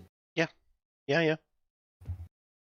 Sorry, that's really kind of my rant about the Defense of the Realm Act there. No, you are 100% right. A democracy that can suddenly go, nah, not going to be a democracy anymore, right? You bitches, that we're ruling by decree now. Cough, cough. Executive orders. Yeah, is ruling by decree. The moment they're doing that, that is a dictatorship. They are dictating laws, and that is what the DORA Act is. It is what happens quite a lot in America at the moment with executive decrees, and this is not what a democracy is supposed to be. And it makes you wonder whether or not the democracy, this experiment that's been going on for 2,000 years and has yet to actually produce a decent one, should continue to be tried out at all. And if so, what do we do as a different option? But there's me jumping ahead to my other lines of thought. We're not going to go into that, but totally. But no. Yeah, it is an absolute nightmarish sort of situation, and it just absolutely highlights the very transient nature that is what's the nature of a democracy. That snap fingers, oh, we need to throw away all of these things now, and we're going to send anybody that's somewhere between the ages of 18 and 30 off to war to be slaughtered in a hellhole, being. Like I said, this isn't. Yeah, this is all culminating with conscription as well. Yeah, it's like I said, it is a totalitarian state engaging in total war. Yeah.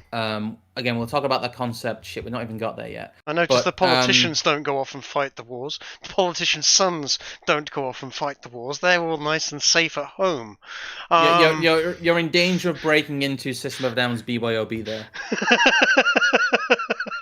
Yeah, maybe. But there's someone we need to look at, because this kind of segues quite well into Lloyd George himself. It does. Which we, again, don't have time to talk about in totality during this stream. We'll probably talk about him a bit more next stream as well. But what we have here is our first foray, and I'll let you introduce this bit, because you've been reading this quite heavily and quite hungrily, because I've read this previously.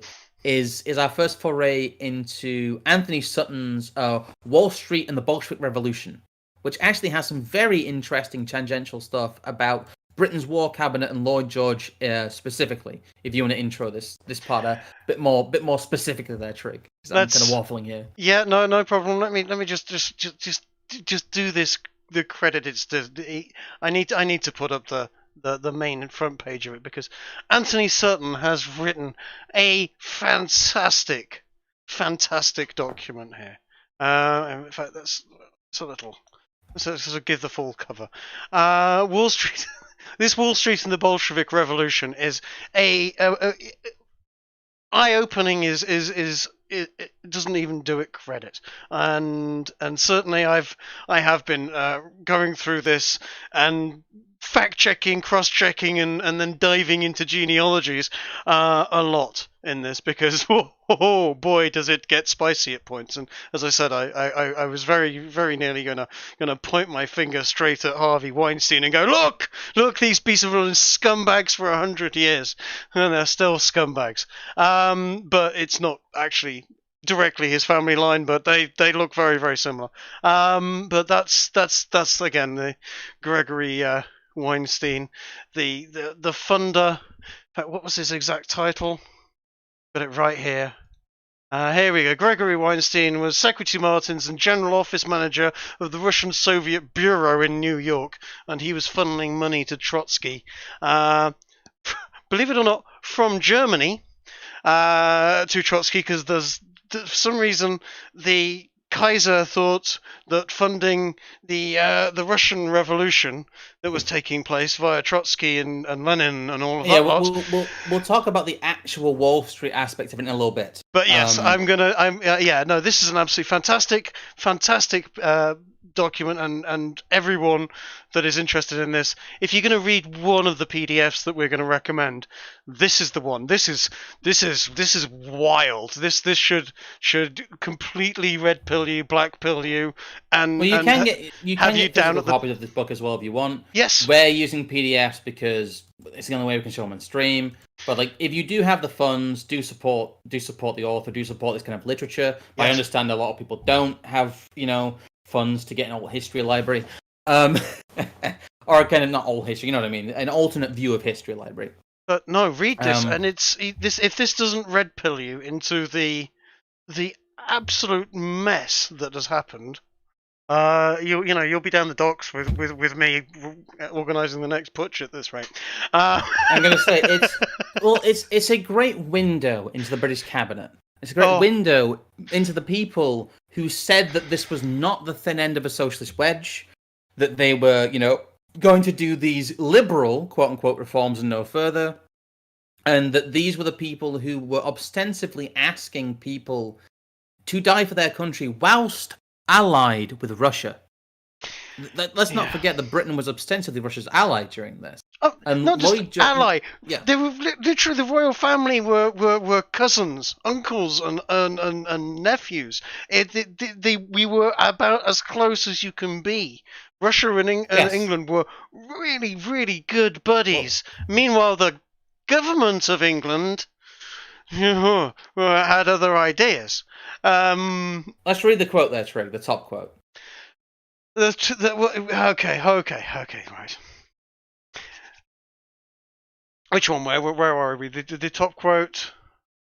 Who was William? The Lord Milner quote. The Lord Milner, member of the British War Cabinet and director of London Joint Stock Bank. Marx's great book, Das Kapital, is at once a monument of reasoning and a storehouse of facts. That's Lord Milner. That's the British War Cabinet. That's the British government at this point in time. He's director of the London Joint Stock Bank as well. Yeah. So it's not a stretch to say that the people in government in Britain are Marxists. At least some of them are out and out Marxists, or at least they extol the virtues of Marxist ideas. I mean, to be fair to them, we haven't seen a logical extension of them yet. But these are not people who are liberal. Lloyd George is not a liberal, and neither is Winston Churchill by this point. No. They are dabbling in Marxist ideas. They are dabbling in, Hegelian, as we talked about last week, essentially Hegelian Protestant space nonsense. is how they is the roots of it. If you want to go back and watch that about how the religious thinking of the late Enlightenment came back in the religious thinking, really, of the worship of the proletariat and state with the Communist Manifesto and Marx. I need to abridge a little bit here. Sorry.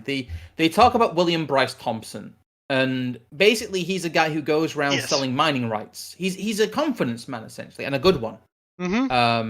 He goes around with dubious claims to land, raising capital for big, risky mining ventures.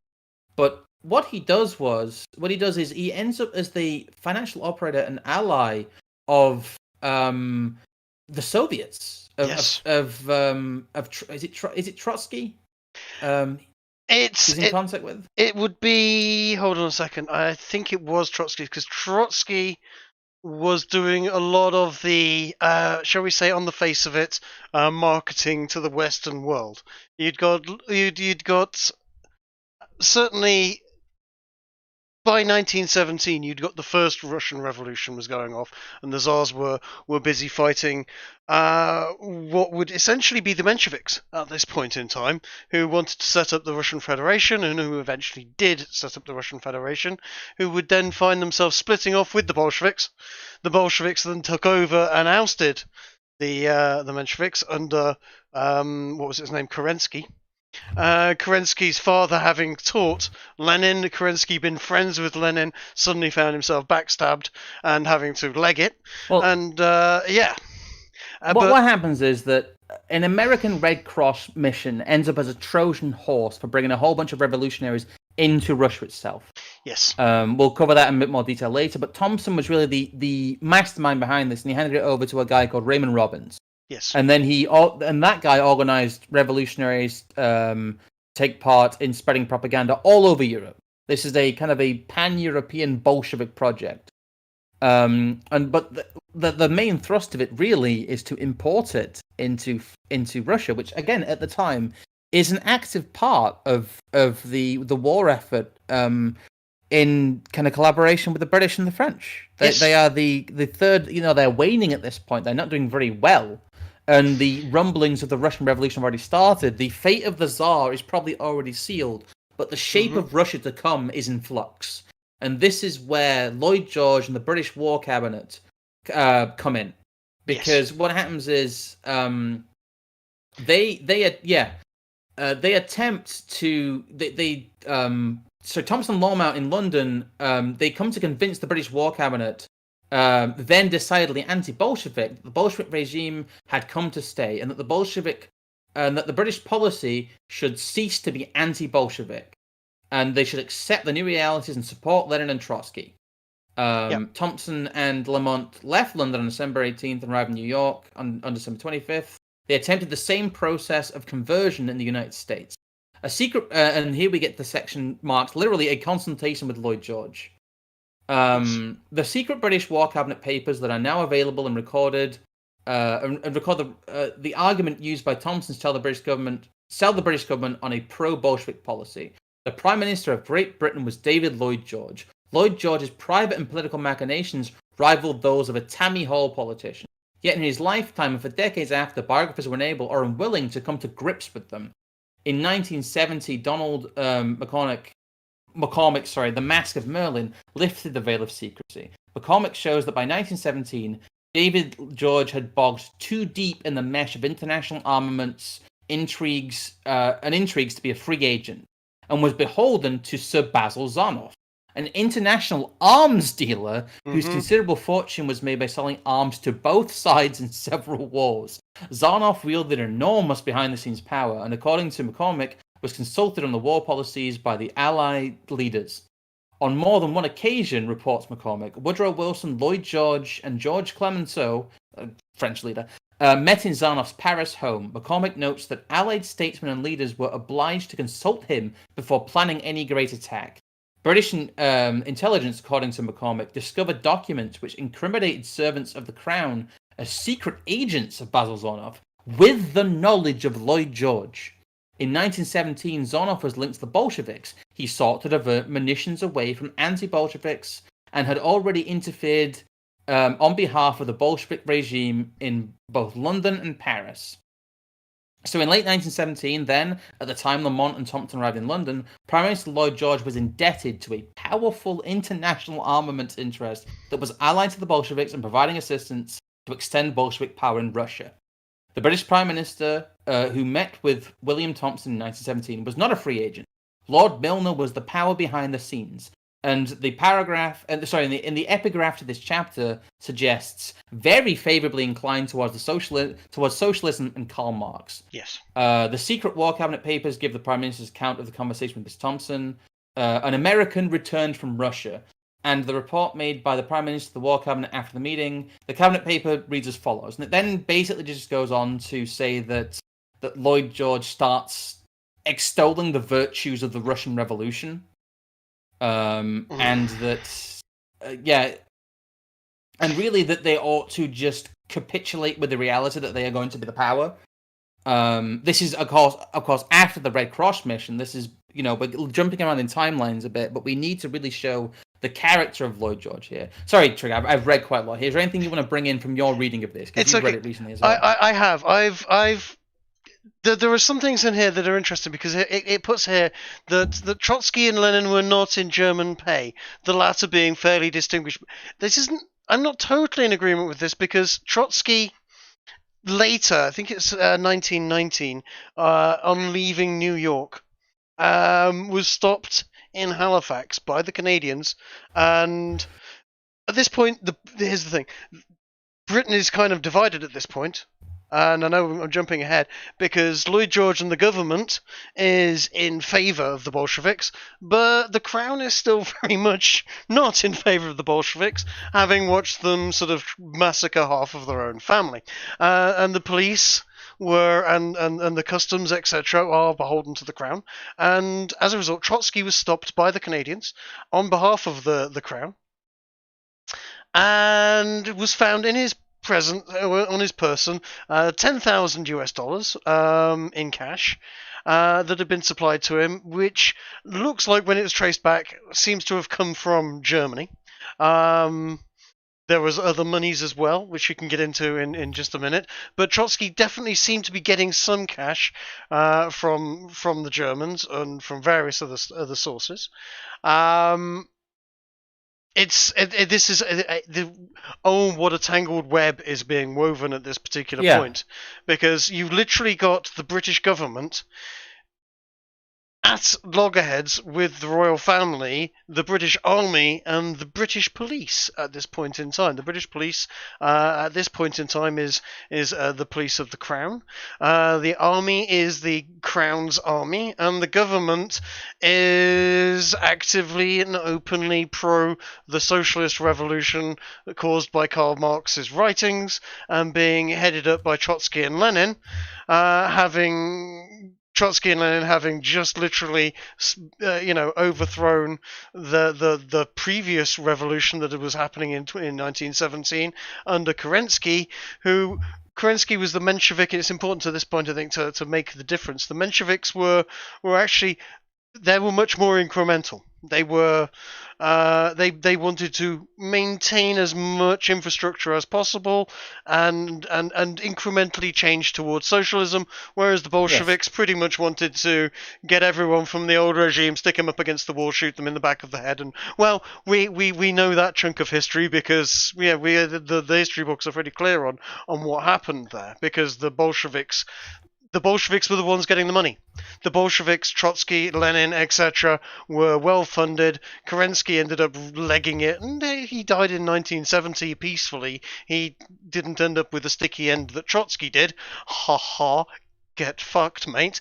He got an ice pick that made his ears burn, yeah. Yeah, he did. But that's what you get for pissing off Stalin, for one of the many reasons that might piss Stalin off, because frankly, sneezing in the wrong direction could piss Stalin off. Kudos to those who know the reference for that lyric there, but...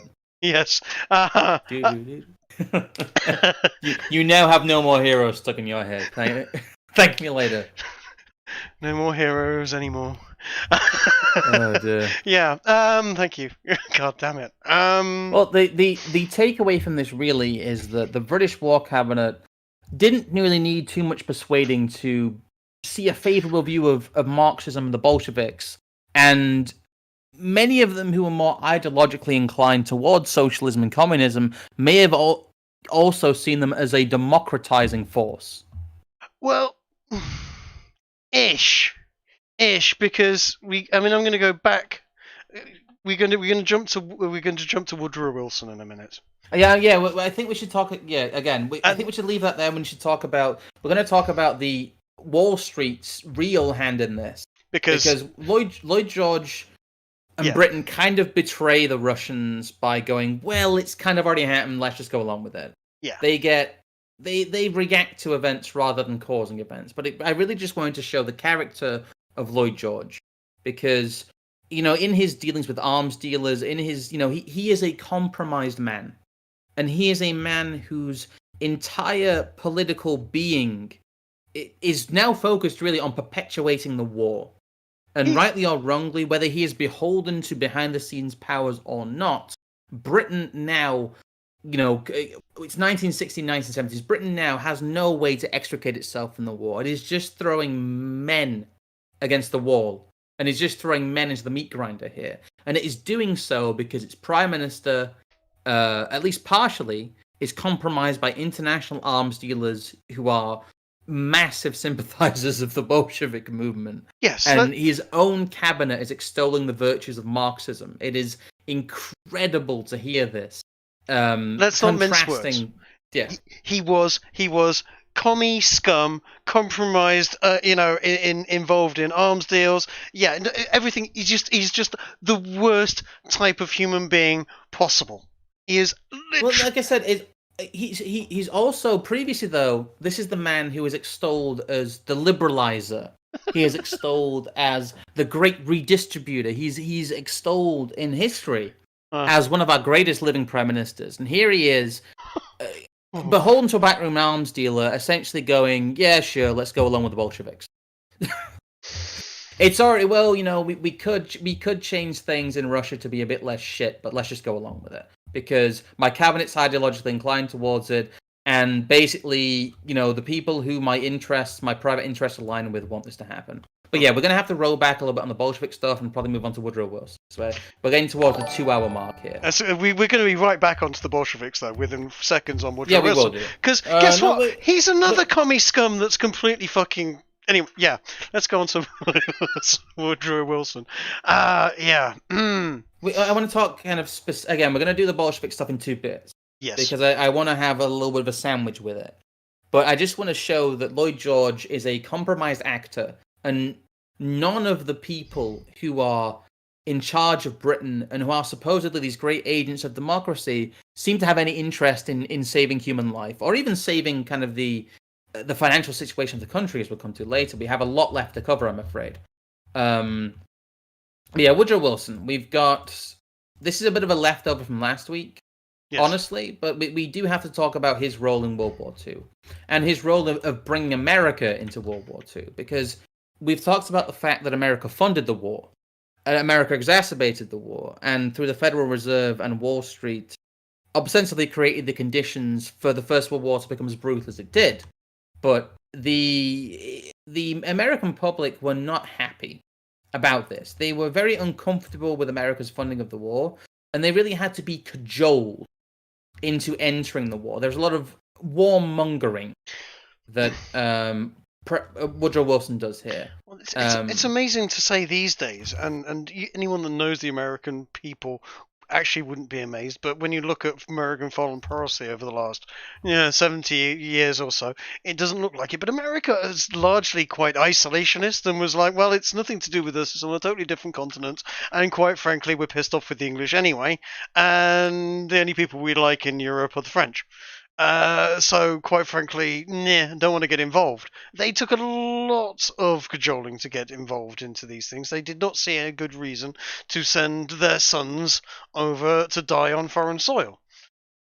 And it was the politicians and the money men that, using propaganda and various other tricks of the trade, managed to sort of cajole them into this. It's a damn shame. Again. It's a big damn shame, is what it is. Oh, it is a damn shame. But yeah, I will read now slightly from, again, we're on the Mises Institute again. We looked at this a little bit last week. It's the Disastrous Legacy of Woodrow Wilson by William L. Anderson, and he starts talking about Woodrow Wilson by saying, well, he's involved in the war by saying, yet the crowning achievement of Woodrow Wilson's presidency is America's involvement in World War I. And its role in the disastrous peace process that followed Germany's surrender. Not surprisingly, journalists and historians see Wilson's manipulation of the country into war as being something both inevitable and necessary, a move that launched the USA as a great power in world affairs. I would also go off on a little tangent here and say that Woodrow Wilson and the First World War is what turns America from having a frontier army into a modern mechanized army, and this is really what creates it as a military power. And Woodrow Wilson essentially invents the interventionist military industrial complex of the USA whole cloth. The US under his leadership goes from a frontier nation that has just industrialized and has just really secured its own borders and really secured its own lands from internal threats to being an internationalist, interventionist superpower with a modern mechanized army and not a frontier army. But anyway, sorry, that's some framing there. Again, Germany Germany posed no danger to the United States. The same as in the World War One, Germany posed no danger to the United States or Great Britain.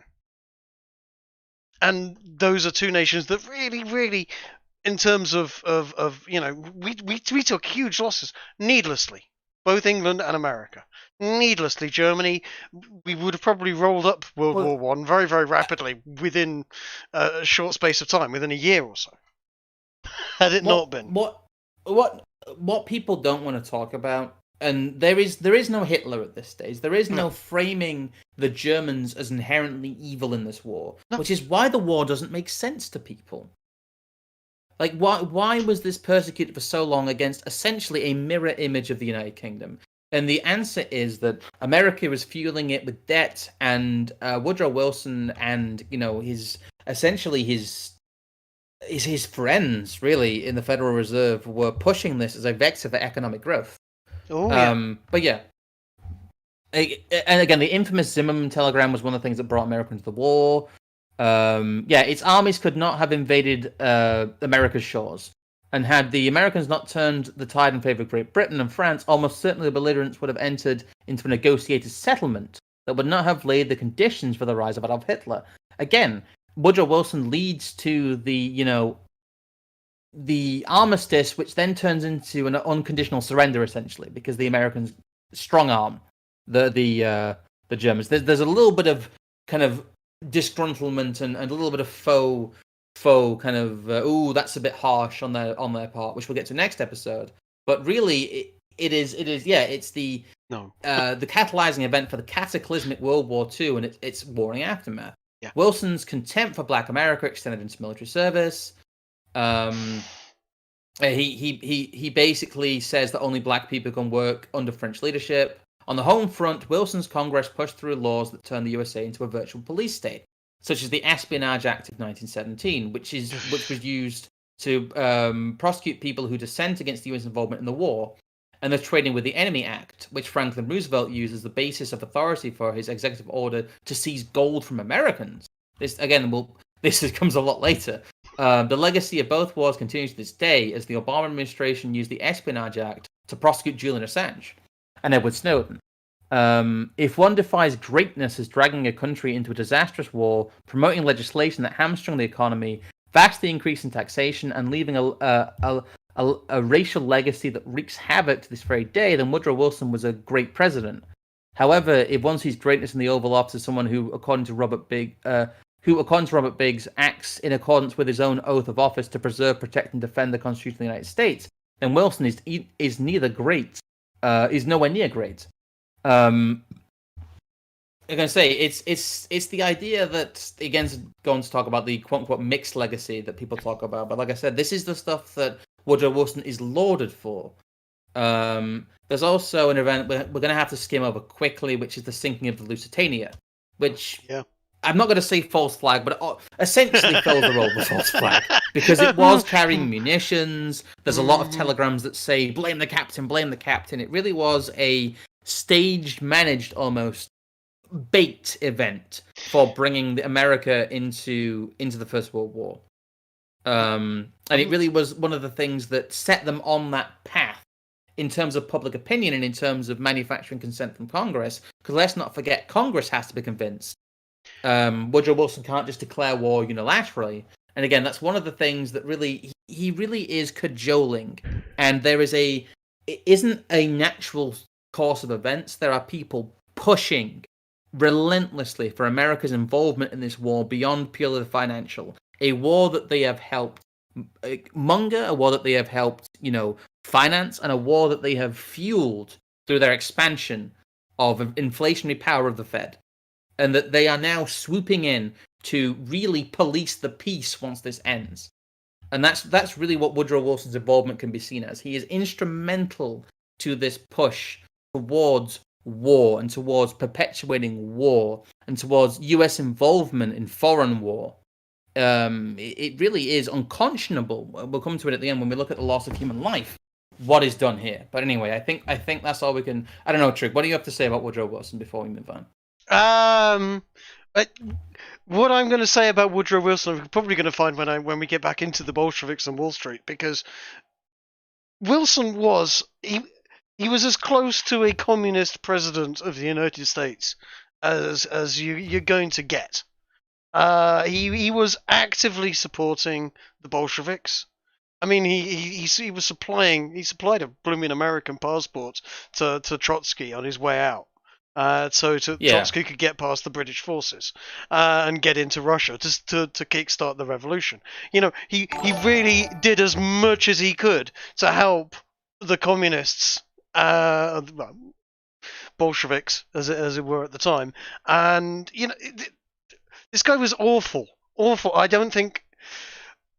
I'm not going to say he's the worst president of the United States that has ever been, because there's been a couple of bad ones. He may have left one of the worst legacies, though. But whoa, yeah, he definitely created an absolute freaking nightmare. But again, this is a man, through progressivism, extolled himself as a vessel of the people. This is a man whose entire power base is predicated on the idea of democracy and democratization. It's one of those, those classic ones. If you could go back in time and bump off one person from history, and everyone goes, "Oh, I would shoot Adolf Hitler." You shoot Woodrow Wilson, and there's no need to bump off Adolf Hitler. Adolf Hitler would have never happened. Just throwing that one out there. We're getting into good causal factors here, but yeah, we'll talk about this is a good through line. Yeah, but what all of this fuels, and what Woodrow Wilson, through the power of the Fed and the power of central banking, and through the power of his warmongering and his relentless pursuit of essentially human death and misery, the massive lending allows the creation of this concept of total war. Yes, not to be mistaken for the really, really cool series of computer games. Let's not dub them in here. No, because they're great. Creative Assemblies, brilliant games. But yes, this is it. It has created everybody is. I don't think ever before Total War had ever happened where the entire output of not just one state but a whole bunch of states was totally funneled into one thing and one thing only: the turning human beings into little tiny bits of flesh all over a small piece of land, over and over again in the most expensive way possible.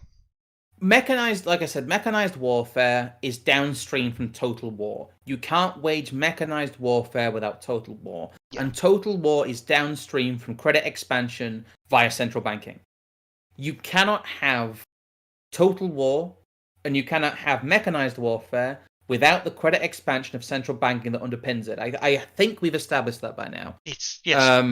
And in seeing it in that way, what we can see is that the Federal Reserve and the loans that it gives allows countries to create a bridge between a normal economy and a war economy.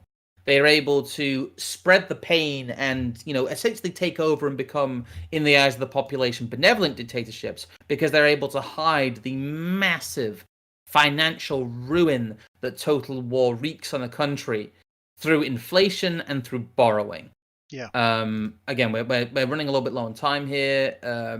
Before I let you respond, Trey, there's a few points I want to go through quickly. Before the war, in the UK, the government spent 13% of GDP. It was actually around about 10% from taxes and about 3% from borrowing and other sources. In 1918, it spent 59% of GDP. 59. what happens is the war is financed by borrowing large sums at home and abroad, by some new taxes, but also by inflation.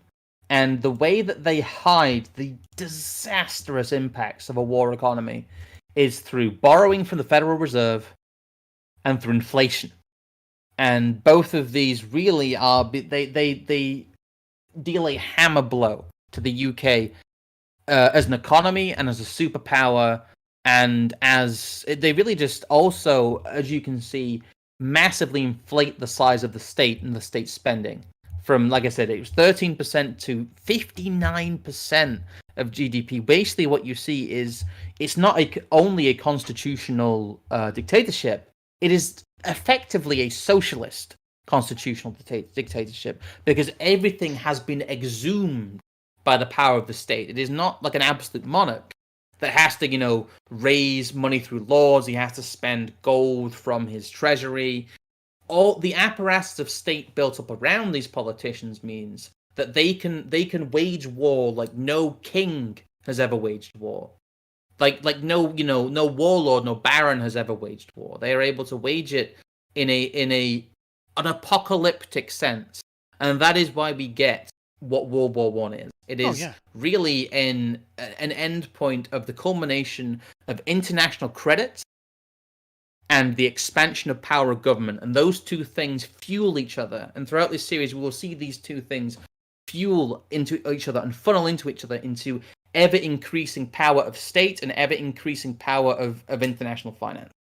And 70% of all the money raised for the war in the UK was done so on credit. I think we'll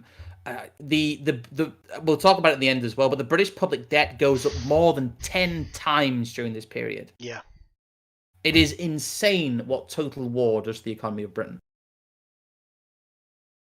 Sorry, Chuck. I'll let you talk about a total war. I need to.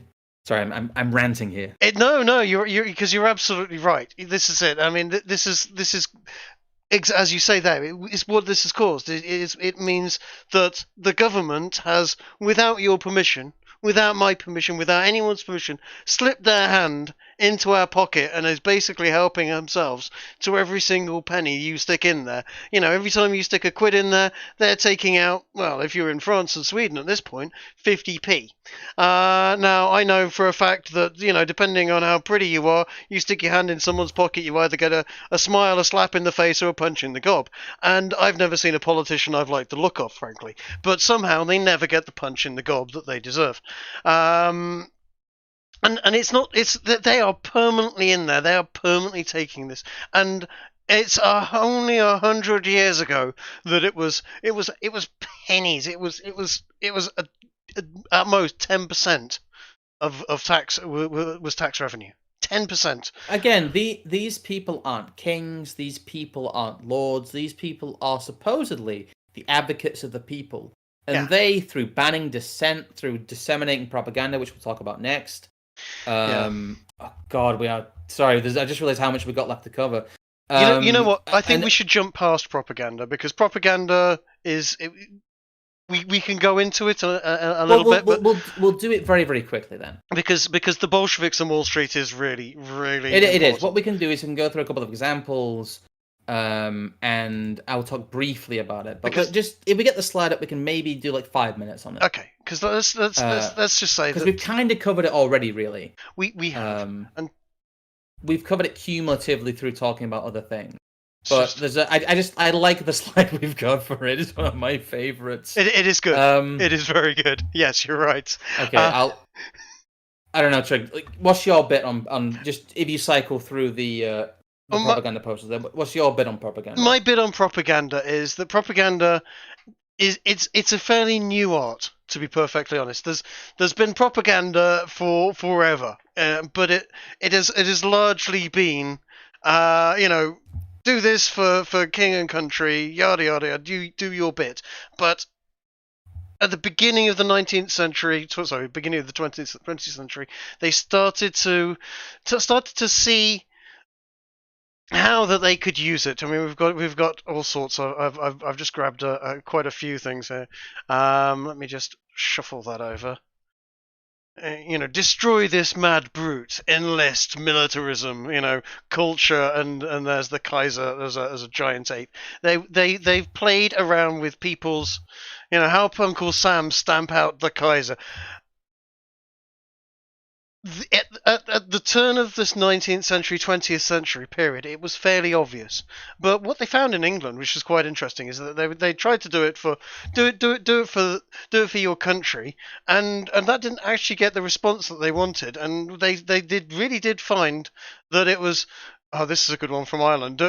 For the glory of Ireland, will you go or must I? Essentially, this woman is there sort of pointing over to Belgium, shaming the Irish menfolk that if they don't go off and fight the Hun, the Irish women will. And knowing a few Irish women, that might have been more terrifying. No, that may have been true, yes. But they do. They play on every dirty trick in the book. Yes. And the few things I want to say about the propaganda during the war is that it heavily utilized in England, especially king and country, which shows that the monarch and the ruler and the head of state in the mind of many British people, as it still is really, is the royal family, is the monarch, and that's who they really have fealty to, and it's not the politicians who are the ones who are sending them to war.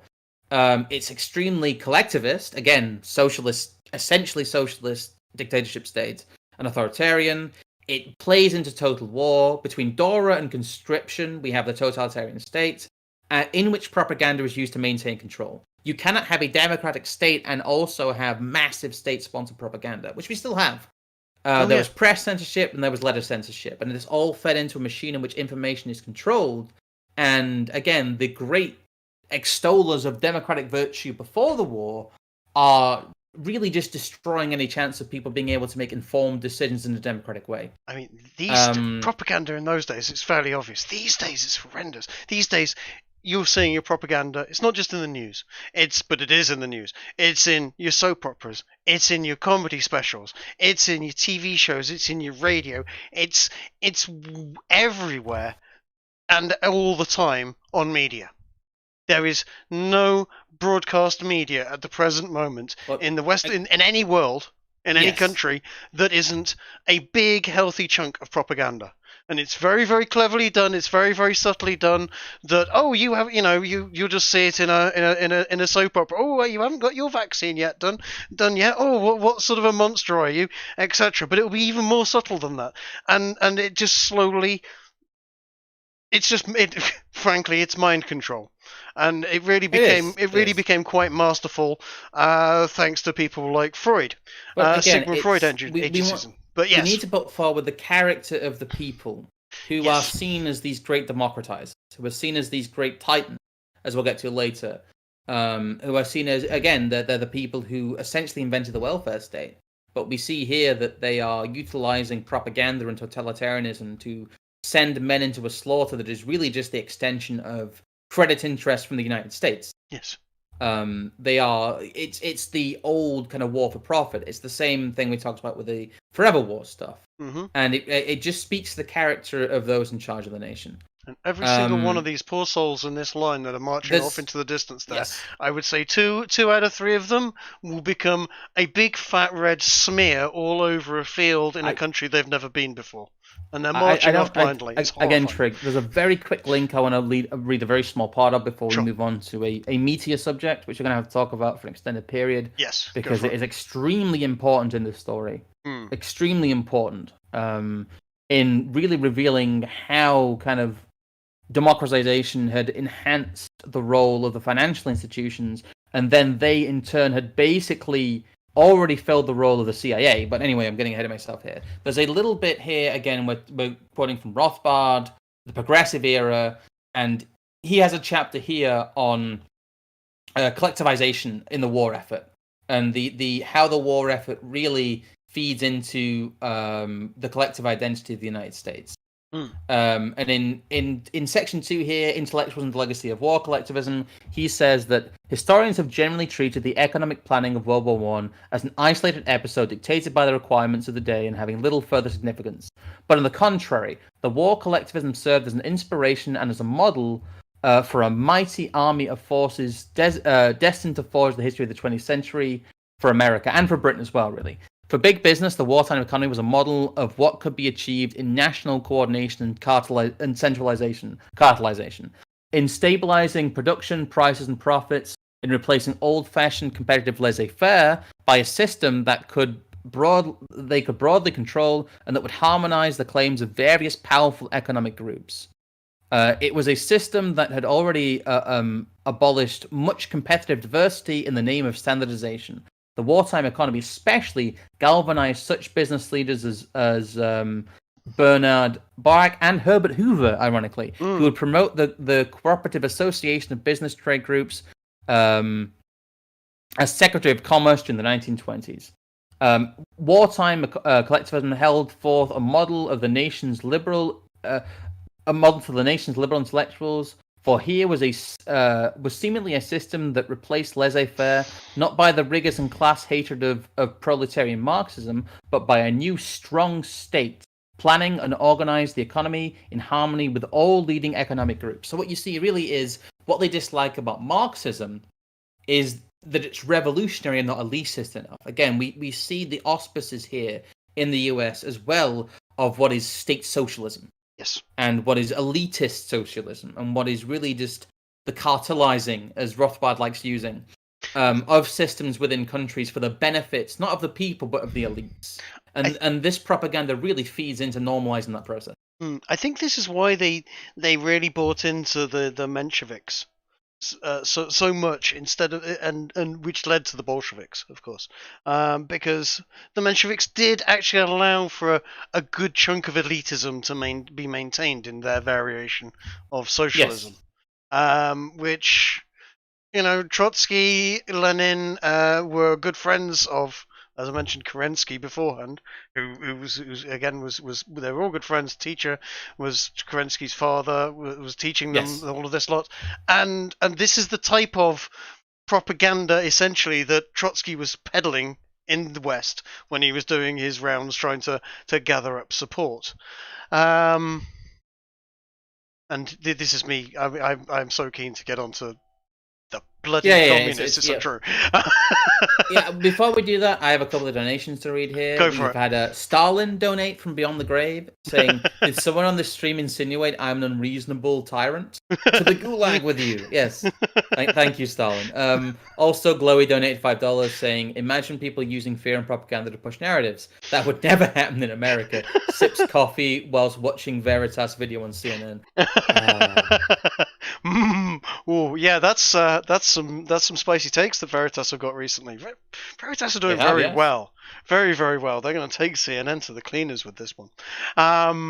Hopefully, I don't know. It's not. I don't know. Anyway, let's get on to. I think really, again, we're like two hours 20 minutes in, but one of the core smoking guns of the lie of history, as you are taught it, is what is Wall Street's involvement with the Bolsheviks, and to an extent the American state's involvement with the Bolsheviks. Again, this picture, did you? This is one of the best ones so far. I mean, I love the splash screens, and for all the artwork you've done so far has been excellent. This one really, when I saw this, I was like, oh, outdone. This is great because, oh my god, I can go on for a long time about this, and I've been yammering about it to anyone that will stand still long enough to listen for a little while now. The amount of nonsense that has happened because of this. The Wall Street elite, shall we say, looked at communism in, as I mentioned earlier, as just simple monopolization of politics. Yes. And you know, your Rockefeller, who Standard Oil, etc. Yeah, the thing is, the Rockefeller eventually ended up, I guess, at least pretending to function as a counter to it by funding slightly less extreme in the end. But yeah, you're right. Initially, all these people see it as it really is maybe a neutralizing force on Russia itself, which they were afraid would be a competing force in finance to the USA, but also as a way to extend their monopolistic interest.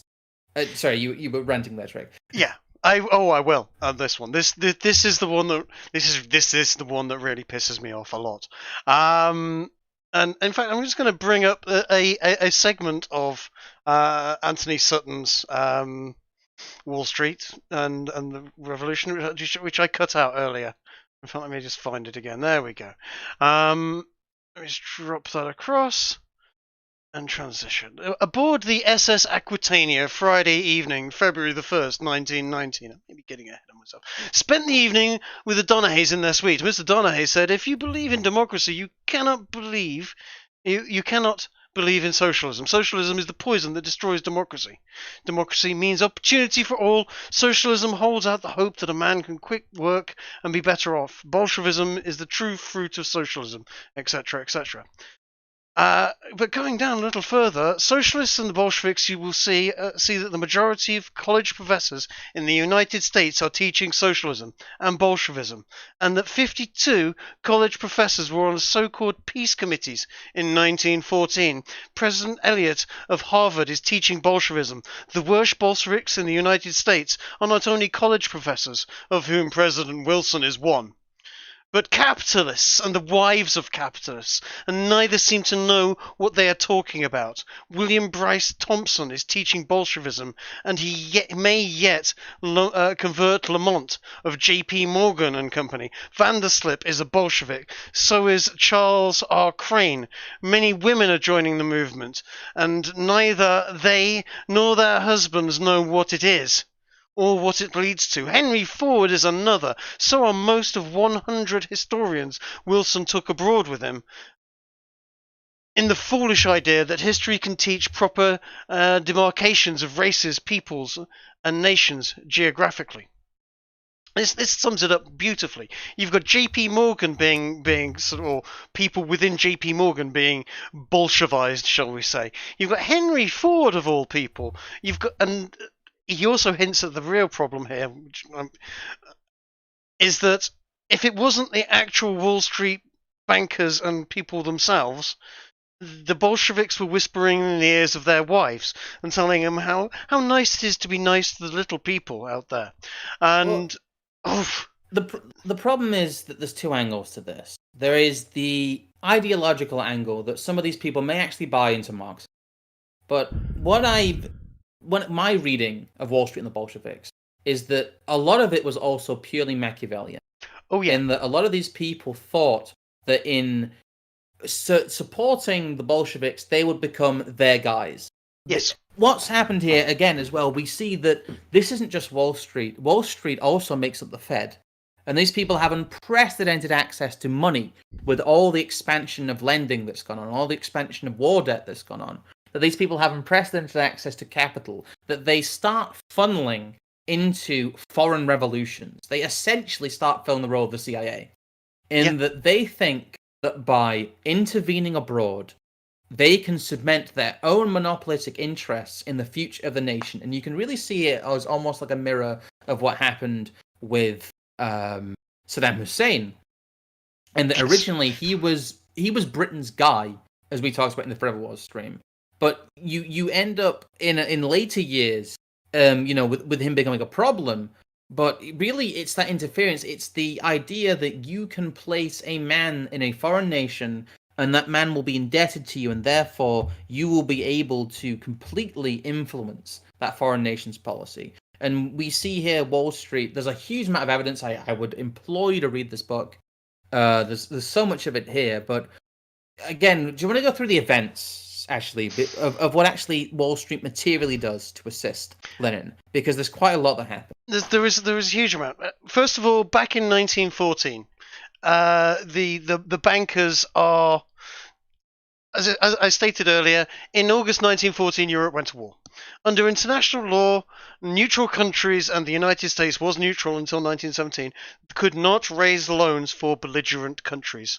It was a question of law as well as morality, as it states there.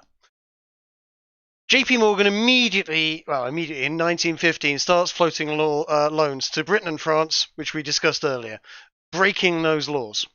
Further down, they start to do likewise for the not the Tsars, but the Bolsheviks. And in fact, where is it? Let me just find it. It's not even for small. We're not talking trivial amounts. I mentioned No, it's before. large amounts of money. I mentioned before $10,000 in cash, yeah. In cash. Just in Trotsky's pocket. Yeah. But the actual tune of the loans was, here we go, the Bolshevik Revolution. These loans that the Wall Street was raising was for, I believe, the tune of $50 million, which that's in 1917 money. That's in 19. So yeah, I was going to say this is not sort of $50 million. That's a lot of money now for an individual. It's a hell of a lot of money for an individual, but there are YouTubers that have got that sort of money. Back in those days, this is 1,000 times that. This is literally billions, maybe even coming to almost trillions of dollars by today's standards. Huge amounts of money. Here we go. Was to negotiate a loan of $50 million for Russia with the American banking syndicate, headed by Stillman's National City Bank. This business was concluded on June 5th, 1916. The results were a Russian credit of $50 million in New York at a bank charge of 7.5% per annum. And that is in today's money, that is nearly $250 million. There we go. Yeah. 250 million. 250 million. And at 7.5%, and a corresponding 150 million ruble credit for the NCB syndicate in Russia. New York Syndicate turned around and issued 6.5% certificates in its own name in the US market to the amount of 50 million. Thus, the NCB Syndicate made profit on the 50 million loan to Russia, floated it on the American market for another profit, and obtained a 150 million ruble credit in Russia at the same time. They literally profited from this in 3 different ways in loaning this money. They did do, and that is the end point here. But what they did as well as, we've come full circle here, and the person who allowed the train from Germany to leave for Russia, they knew Trotsky was on there. They knew the Russian revolutionaries were on there. That man was Max Warburg, the brother of the head of the Federal Reserve. Yep, that mission. It was done by the US Red Cross, and there's Trotsky talking about the fact that his troops were trained by the US military at one point. It is just insane what happens here. Warburg sorts it all out, and Wilson makes sure that Trotsky has got a passport that cannot be stopped by British forces, and he is literally has to be waved through. Even though the Canadians stopped him on behalf of the Crown in Halifax and went, "Hold on a second, you're wanted." He's there waving an American passport going, "Do not stop me, I am a citizen of America, this is an American passport, you have to let me through or I'll face trouble with the American government." And they had to let him go. There's also the issue that you get Ludwig Warburg running around the US raising all kinds of funds for the Bolsheviks as a member of the Warburg family. It's amazing that there's 2 halves of this family, one of which sits on the board of the Federal Reserve, I keep saying, and one of which was the advisors of the Kaiser, come together beautifully in this little scheme to impose the Bolshevik Revolution, which is supposedly against the interest of the United States as an ally of Britain, Russia, and France. They are moving against their own surface interests here. And why they are doing it is purely profit. It's not purely profit motivated, but it is advantage motivated. They believe, rightly or wrongly, that they will be able to manipulate the course of Russian history through doing it, and that they will get ahead by doing it. Again, sources. All this document by Anthony Sutton is very, very well sourced. He has these statements are not just blind statements. They are made from telegraphs, from documents of people that literally telegraphing one another that are on record. These are recorded details within the Fed and various other. It is all documented, but by all means, please go and dig it up and read it for yourself, because I could go on about this document for hours.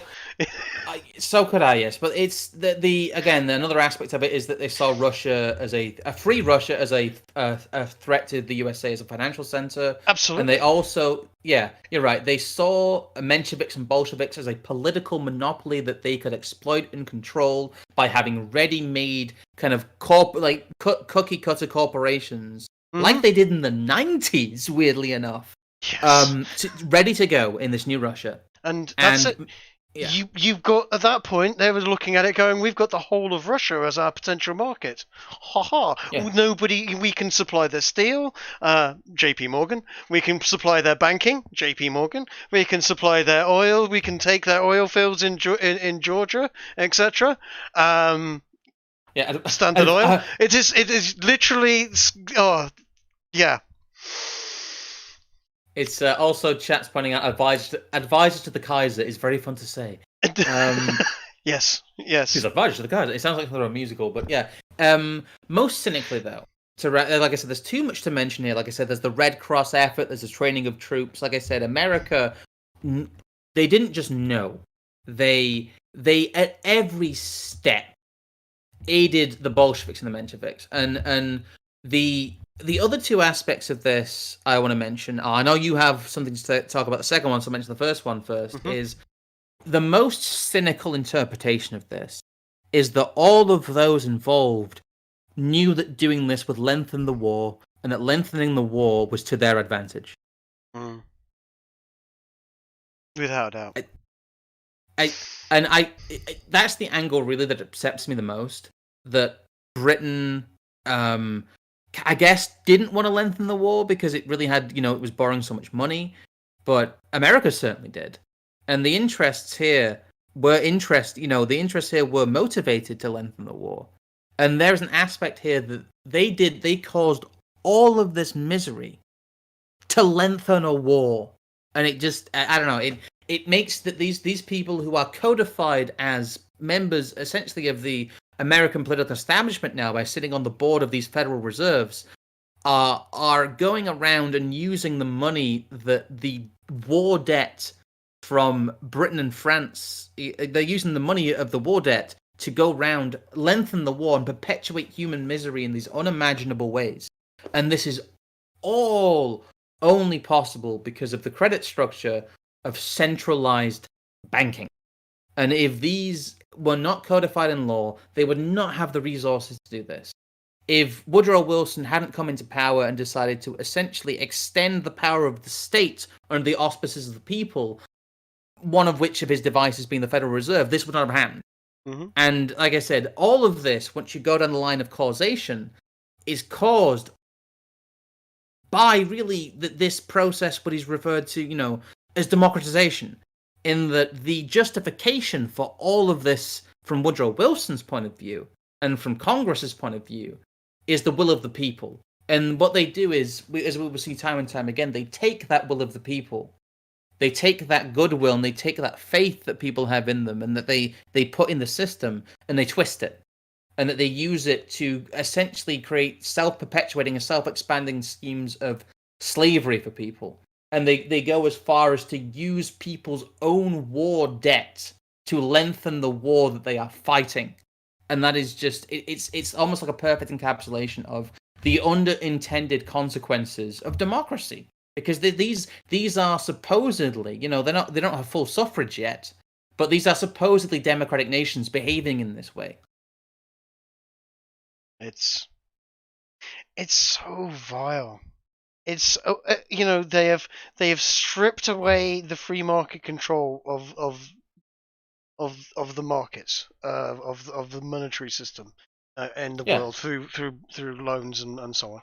They've seized control of the political institutions within Europe and America and the UK. They have socialist sympathizers, if not full-blown Bolsheviks, in positions of power, such as Woodrow Wilson and Lloyd George, and they are sending thousands / millions of 18 to 30-year-old men off into the war zone to be pulverized for financial gain, and they are trying to then take control of the Russian market. We are backstabbing our own friends. We are this is the most vile abuse of humanity that has ever been seen. It really is. The First World War was, I know people say, oh, it's a meat grinder. It literally was. It was a meat grinder. You shoved people in at the top of it, and dollars flew out of the bottom. And those dollars did not go anywhere other than into the hands of a very, very few people.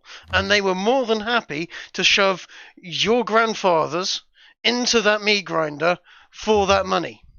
But this ultimately is posited by people who are socialists as an excess of capitalism. Yeah. But we can prove through all these steps we've taken, through the evidence we've showed, that this is only possible when the state gets involved in the economy. Yes. It's and I know a lot of people might not follow me here, but really this is the end point. Really, this is the culmination of all of what's happened from 1900 to 1914 is the First World War. It is the culmination of the dabbling in economic interventionism and political and international interventionism using these new tools. World War I is the violent outcome of all of these experiments. And it is it is paid in human cost. But really what we see is that the financial instruments and the instruments of state are ultimately what caused this war to be what it is, and not the myth of some vague lions led by sheep. It was the military commanders who were at fault, and all this stuff that people are taught. Oh. Again, well, I think we're kind of getting onto the whole myths of World War I stuff here. But, I mean, yeah, certainly trench warfare and versus machine guns was a mess. Certainly there were some tactics that were significantly eye-raising in, by modern standards, but it could not have happened without people pumping debt into the hand, and go, here you go, have a load of money, buy bombs with it, buy guns, buy bullets, etc. Off you go to the front line and go and blow it up, and don't worry about it because it won't be until your grandkids that will have to pay for it, if you've got any grandkids, that is. And a lot of, it really was, it's piling debt on the next generation and the generation after. It tore Europe to pieces. It left us in the state where we had to have a Second World War, and then the mess that followed it.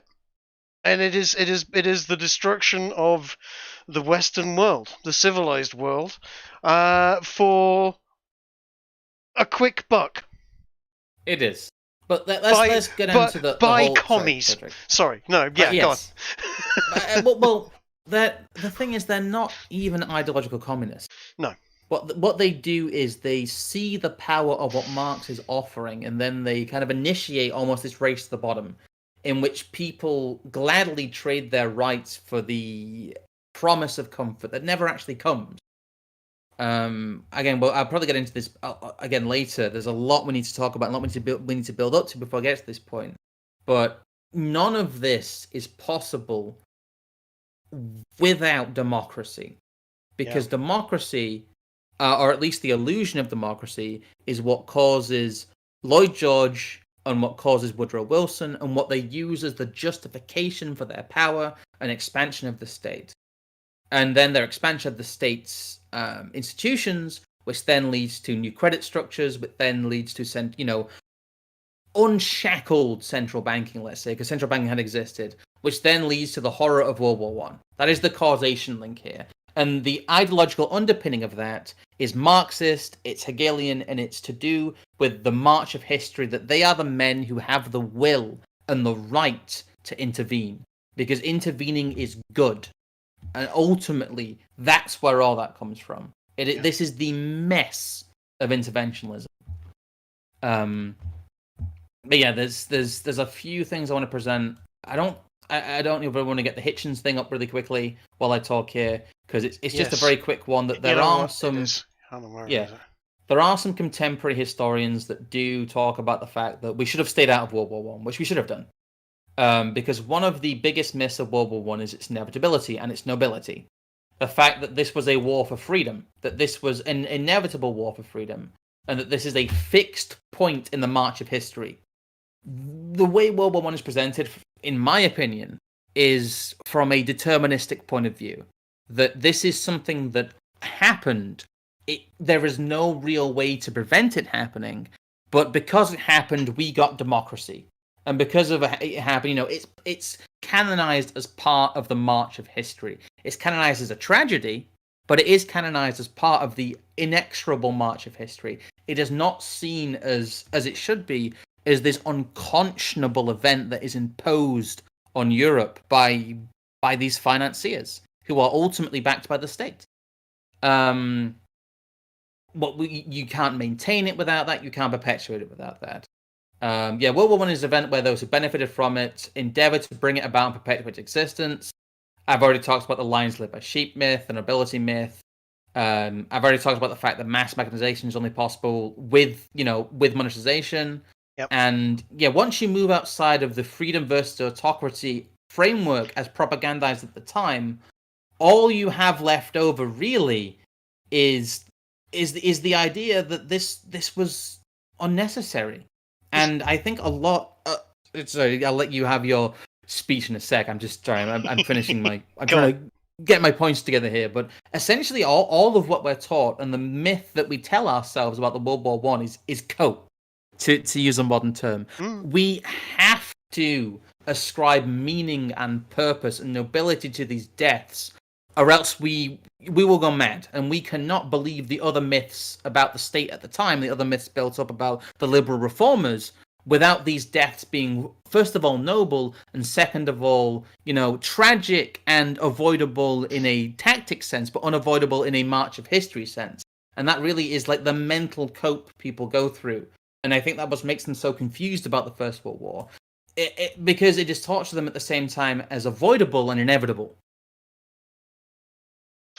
Yeah, I mean, what a bleeding mess. And I don't know what I can say other that Peter Hitchens doesn't say here. Peter Hitchens covers this absolutely beautiful in this article that when was this? January the 30th, 2014. So it was 6-7 years ago that he wrote this. 7 years ago. We should have stayed out in 1914, major historian agrees.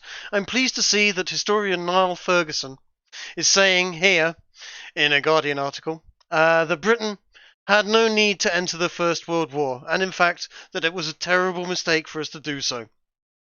Good. This seems to me to be the only worthwhile debate we can have about that conflict. If it were true that it was some sort of struggle between freedom and tyranny, or civilization and barbarism, which it wasn't, then the excuses made for the generals and the politicians might have had some validity.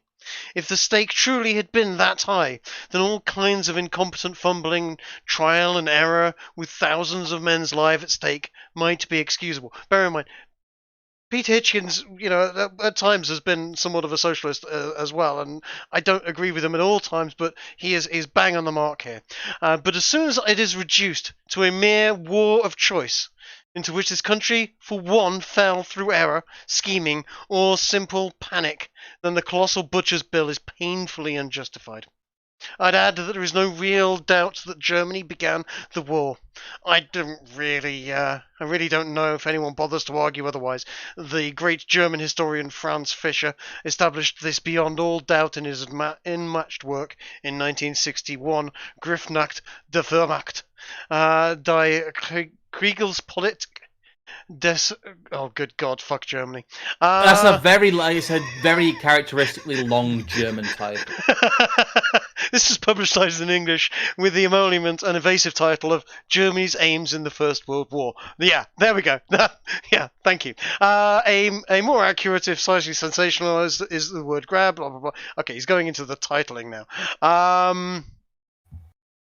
Truman's marvellous Guns of August is also quite plain that Germany had been aching to march through Belgium into France for years, and had all but openly begged the Belgians to allow this to happen.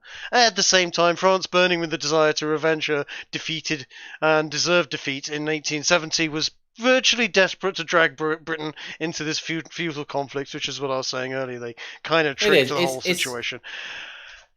It's the assassination in Serbia is used as justification for another bust up between France and Germany.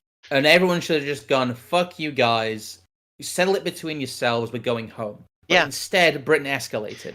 And if Britain hadn't escalated, yes, France may have ceded territory to Germany, and it may have been diminished, and Germany may have been, enhanced. But that is not a disaster on the parallel with the First World War. Like I said, when you make the value calculation there, you cannot say that in a voluntary sense, if this is not an existential war for the existence of Britain, it is not justifiable. And I don't think there is a historical reading of the First World War that says it is an existential war for the existence of Britain as a nation. It couldn't have gone better for the Marxists. No. It is literally an absolute perfect storm for the Marxists, though. They are busy sort of grumbling and misering over their, wanted revolution that they wanted to happen. Grumble. Aren't all these landowners and factory owners terrible? Let's seize their means of and everything happened perfectly for them to get everything they could have wished for. If I thought they were cleverer than they might have been, and maybe they are, maybe this was some grand socialist scheme, but I haven't found actual evidence for it. I think they just seized upon opportunity. But the First World War made the communist and the Bolshevik takeover of Russia it's the only way it could have happened, and they had a lot of help from a lot of Marxists in the form of Woodrow Wilson, Lloyd George, various people in the banking organizations, the war cabinets. They had an awful lot of friends in all the right places for when this happened, and it has cost us everything. It has cost us Europe. We are moving into, I think, the final kind of calculation stuff here. But before we do that, I just want to point out that the casualties of World War One are hard to calculate because of the Spanish flu. Yes. Oh yeah. Yes, the Spanish flu, which is arguably 1,000 times, if not more, worse than COVID. I can go through the maths with anyone that wants to DM me about that one. I can show you. Considering the population of the Earth at the time, the 50 million dead from the Spanish flu. So yes, there was a huge loss of life at this particular period of time, and I've got some. But the figures of the total deaths in World War One range from 15 to 22 million. Yeah. But you have to put that in context because the population of the world was only about 1.6 to 1.8 billion at that point. Yeah. So you're talking about basically 0.03% of the total world population. This is that's a lot. It's not 0.03. It's straight up 0.3%. 0.3. Yeah, sorry. It's a whopping great chunk of the world's population. This is absolutely horrendous. A horrendous loss of life. If that number of people lost their lives now, it would be staggering. You're talking about, thousands of millions of people. Nearly. Or certainly hundreds of millions of people. Piles of bodies like we've never, ever seen before outside of Stalinist Russia and Maoist China. It would be literally hundreds of millions. It's roughly six. Let's say it's 6 times. Yeah. So it's 6 times 20. So you've got like 120 million. That'd be like 120 million people dying now. That's the total in a 4-year period. Yeah, that's the total butcher's bill of communism according to the Black Book of Communism. That throughout the whole of last century, all over again. Yeah. It's a huge, colossal number of bodies in 4 years, and all in Europe, and pretty much all from European countries. Horrendous, catastrophic loss of life. And again, Anyway, Russia really, really paying a huge toll. But as we were discussing earlier with it this, really is poor Russia during this period. But we do have to move on to one final calculation that we do every stream.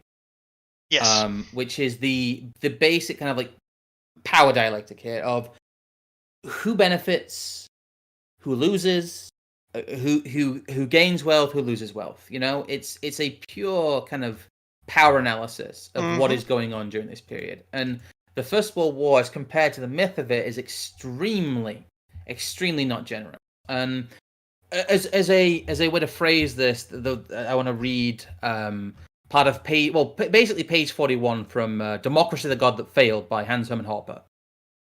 Because he has some very, very, let's say, uncharitable things to say about this period. I don't know if you can get that up at all there, Trig. I am right on that case. Let's just recenter that. Because this is why I like Hoppe, because this is just devastating.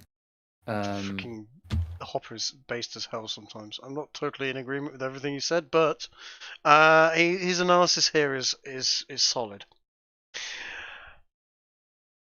Would you like to take it from the top, or shall I? No, I can take it from the top here. Go for it. It's yeah. Oh, sorry.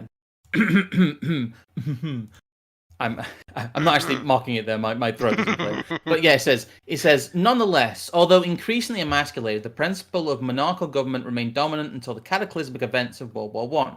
Before the war, only two republics existed in Europe, Switzerland and France. Only 4 years later, after the United States government had entered the European War and decisively determined its outcome, monarchs had all but disappeared, and Europe had turned to democratic republicanism.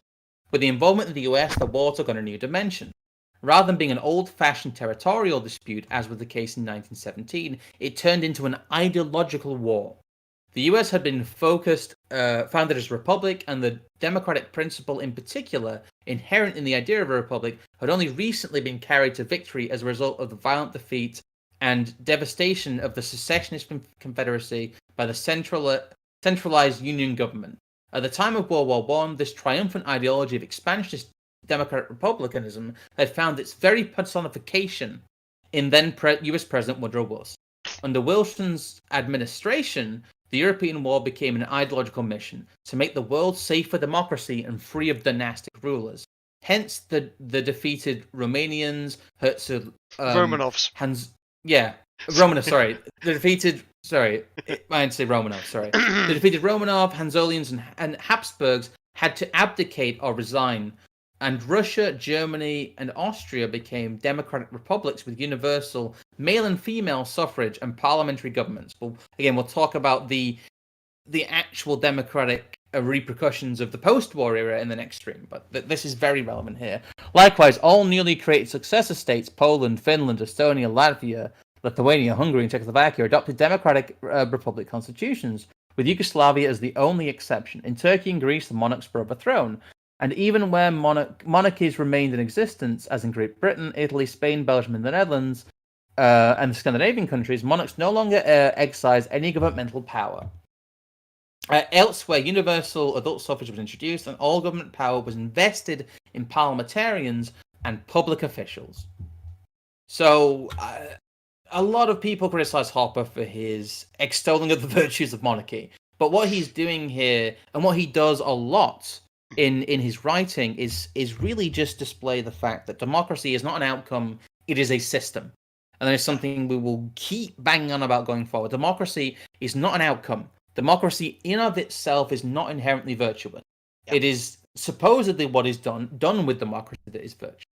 But what we are showing you here is the First World War is what has been done not only, under the auspices of democratic rule, but also can be seen as a cataclysmic event in which America exports democracy. And again, it really fits, because this is something we see continuously throughout American history, that they go on these quote-unquote democratizing crusades. They bring in democracy to the Middle East as a cliche. But Hoppe frames World War I as America bringing democracy to Europe. Yep. Now, in their defense, the Habsburgs were an odd bunch of monarchs, and you only need to look at their family tree / Yeah, they were. shrub / stick. They had a limited understanding of genetics, shall we say, and that incest is extremely bad. Incest is bad, okay. There's certainly some problems with European monarchies and dynasties, but by and large, they were at least responsible for the land that they owned. They did not reach into the public's pocket in anything like the way that democratic officials do. You would have had a significant amount more freedom. There is no reason to think that those monarchies would have held back the procession of time and technology. We would still have had the internet. We would still have the cars and planes, etc., that we have now. Had we maintained a monarchy, what we probably would have done, however, is be paying an awful lot less tax, and have probably a significant amount more personal freedom and property rights, and rights to the labour of our brow, so to speak. Strangely enough, the very thing that the socialists seem to think we deserve, and oh no, these terrible factory owners, look at them profiting from our labour. No, the parliamentarians profit from our labour. The socialists profit from our labour. You want to keep the benefits of your labour. You need property rights. You need people that own things. Yeah, you need to be able to retain them, yes. Responsible and can retain them without some fat, sweaty politician reaching into your back pocket and squeezing your wallet dry. Well, if you want to get back up the graph of taxes and how they changed the percent of GDP that got up earlier, because that's quite important for this calculation too, in that the USA benefits massively. It turns Britain into a debtor state to it. It turns France into a debtor state. It also actually turns Germany later on into more of a debtor state by proxy. And they benefit from all sides of this. They've lent money to the Russians. They've lent money to the to the British, like I said, to the French. They've lent money to everybody. The bigger winner here is the US. But it is not the US people who end up paying for it with their blood through the kind of dabblings. Well, there's a big incompetent push, and a lot of Americans die for this effort. Yeah, the American people have ended up in just as much shit as everybody else. They're paying taxes too, and that low line there of United States taxes under 30%, really that differs a significant amount depending on what state you're in. Remember that. I mean, if you're in New York and places like that, you're in California, you're paying a hell of a lot more than 25%. Here's the main aspect here. What happens is, if you look at the United Kingdom, the United States mainly avoids these massive surges in tax because they are the creditor nation and they are taking the debt off these other nations. But what you see here is that in between 1914 and 1918, before you get to 1920, you see the rate of tax go from about 5% to around about 12 to 15%, generally, that people pay. Yes. So that is a massive surge, and let's not forget that the income tax hasn't existed up until up until 1913. Yes. So this is an incredibly new thing. Like the tax rate that they took out of the economy, like I said, went from 5% to almost 15%. In Britain, the taxes go from just around 10% at the beginning of the war to 20%, and they hold steady up until the Second World War. And we see that, and throughout the 20s, America's just skyrockets. It's a straight line. So not only do the pre-war taxation levels never return, we are stuck with a situation of ever-increasing taxation, where every single crisis creates a permanent uplift in the amount of money that the government takes out of the economy. That we essentially, even though DORA is replaced by the Emergency Powers Act in 1920, which has its own problems and it enshrines in law the suspension of democracy as a concept in any kind of crisis. But the wartime spending never goes away. So the crisis spending never goes away. So the size of the state and the state's power through its money never recedes. The DORA essentially, functionally, permanently increases the size of the British economy the size of the British state by 100%. It doubles. It functionally doubles. And that is, again, all done under the auspices of temporary power. It's worth saying, even though the United Kingdom's tax rate there is sort of it's sort of around about 35% from the Second World War onwards, there was a thing for a very, very long time in the UK for which was known as the super tax, which for a very, very, very top earning group were being taxed at the end of the Second World War at 99.25%, and then was reduced through the 1950s and 60s to 90% tax. And as you can see there, it made no freaking difference to the revenue. These massive tax rates actually drove people to... Yeah, we're getting... But I'm going on to my taxation is theft one here because it is. But what this really shows, though, is that the expansion of the state, once it happens, is irreversible. Even under the auspices of a disaster like a war, the state expands to an extreme degree and never recedes an inch. No. And whether you agree with it or not, you can prove that every liberty a state takes in a crisis is never given back. They may pretend to give it back, but functionally, as we see on this graph, the Britain's government still has its hand in its people's pocket to the same degree as it does at the height of the war. It never really drops more than 1 or 2%. And America just... Again, once you reach that 10%, it recedes very slightly, and then as the decades go on, just skyrockets. And we'll be returning to this. This is extremely good evidence of the fact that the size of the state it is the ever-expanding state. And if you have an ever-expanding state, the only endpoint is totalitarianism. And you can't deny that. You can't say that, we'll get to a point and it'll stop. Because yes, it stabilizes here, but the controls don't stabilize, and the size of the state doesn't stabilize. They only really start tinkering with what people will tolerate in terms of direct taxation. You end up with a lot of other things being introduced into this as we'll go forward in the series, but really this is just the greatest evidence that once the state expands, it never contracts unless it is violently removed. And that is really the key takeaway here. That really you can't start reforming once something gets passed, because as the example shows here with the UK, they never dipped below the peak of wartime spending after that. Not functionally, anyway.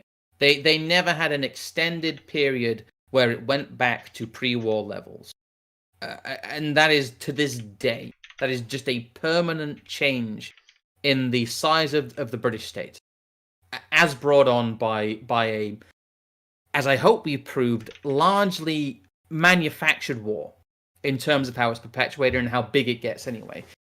And the other takeaway from this as well is that Britain no longer is a superpower.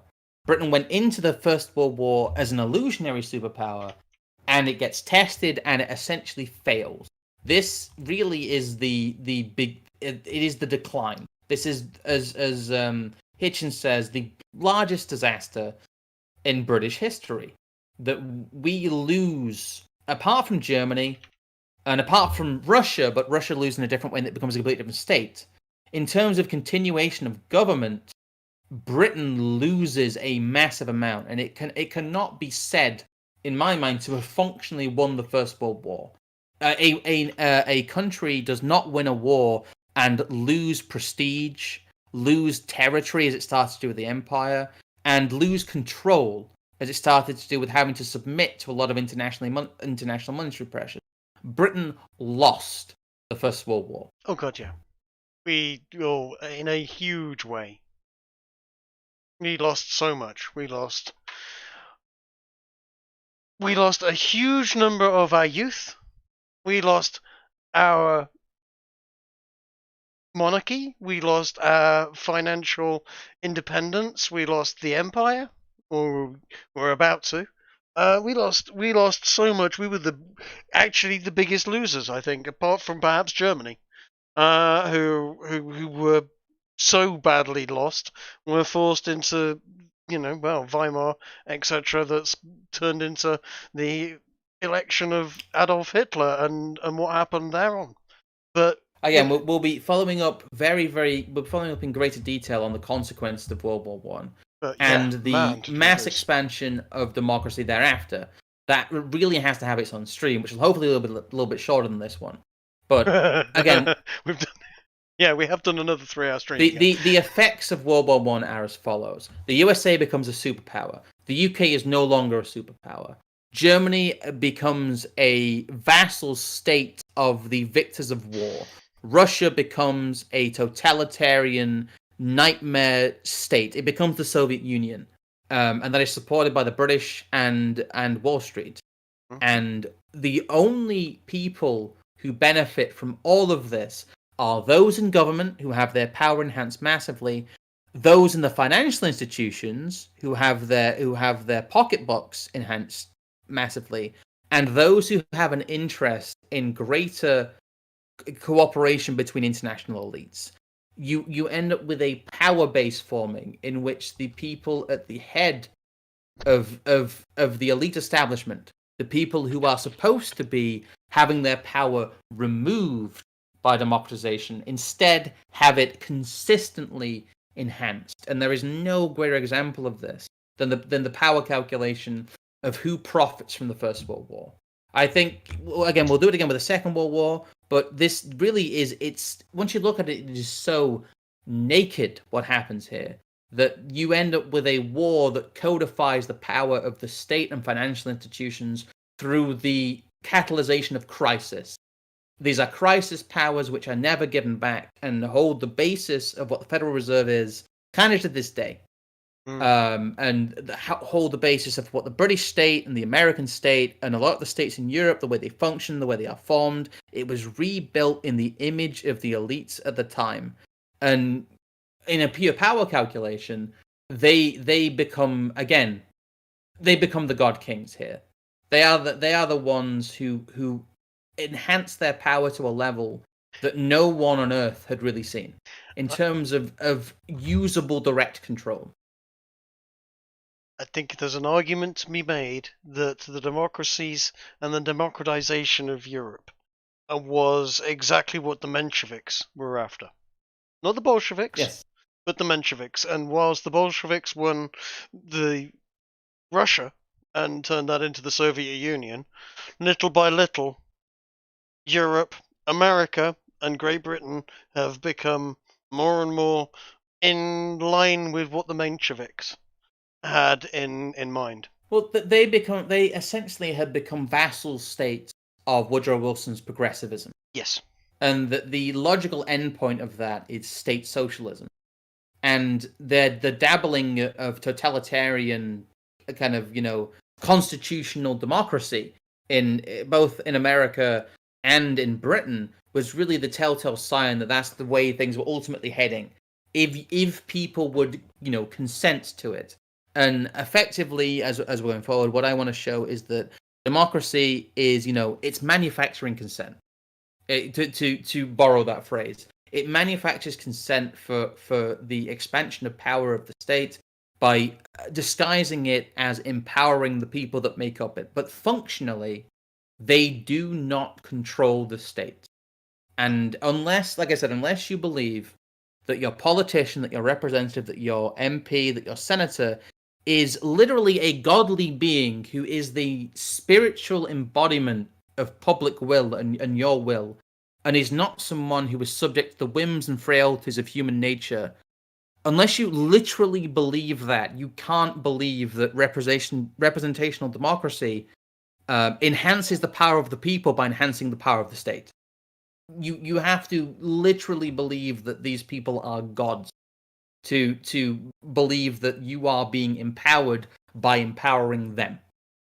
It's religious thinking at the heart of it. Yeah. And anyway, I think we've kind of reached a bit of an endpoint there. There's a little footnote I want to make. Sorry, go on, Trig. No. I think I was going to say. I think you're right. I think if we've gone on long enough, and this is really the end of what I've got to say at this point in time. But thanks for bearing with us, guys. I realize these have been a lot longer, but they seem to be averaging out around about 3 hours 15, which is fine. I'm going to probably chop them up into half-hour, 45-minute episodes. Yes. You are seeing the long-form stuff here. You've all been very generous again. Thank you for the donations. Thank you, yes. We've got one more here donated from Gaius Nortus Caesar for $5, saying, "You are just making me want to run for president and tear down all the executive branch add-ons." That'd be pretty based. Do it. Absolutely. If you want to go and run as a politician and tear this shit down, I am 100% alongside you, mate. Do it. Absolutely. Goddamn right. We need more people like that.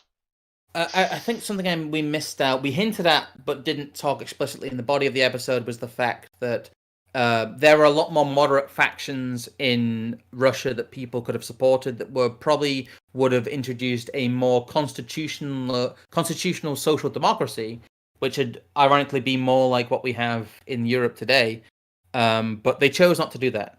And essentially Wall Street and other people, in interfering with the Russian Revolution, chose the most extreme option when really, yes, the Tsar was kind of done for, but the shape of the successor state was not yet set.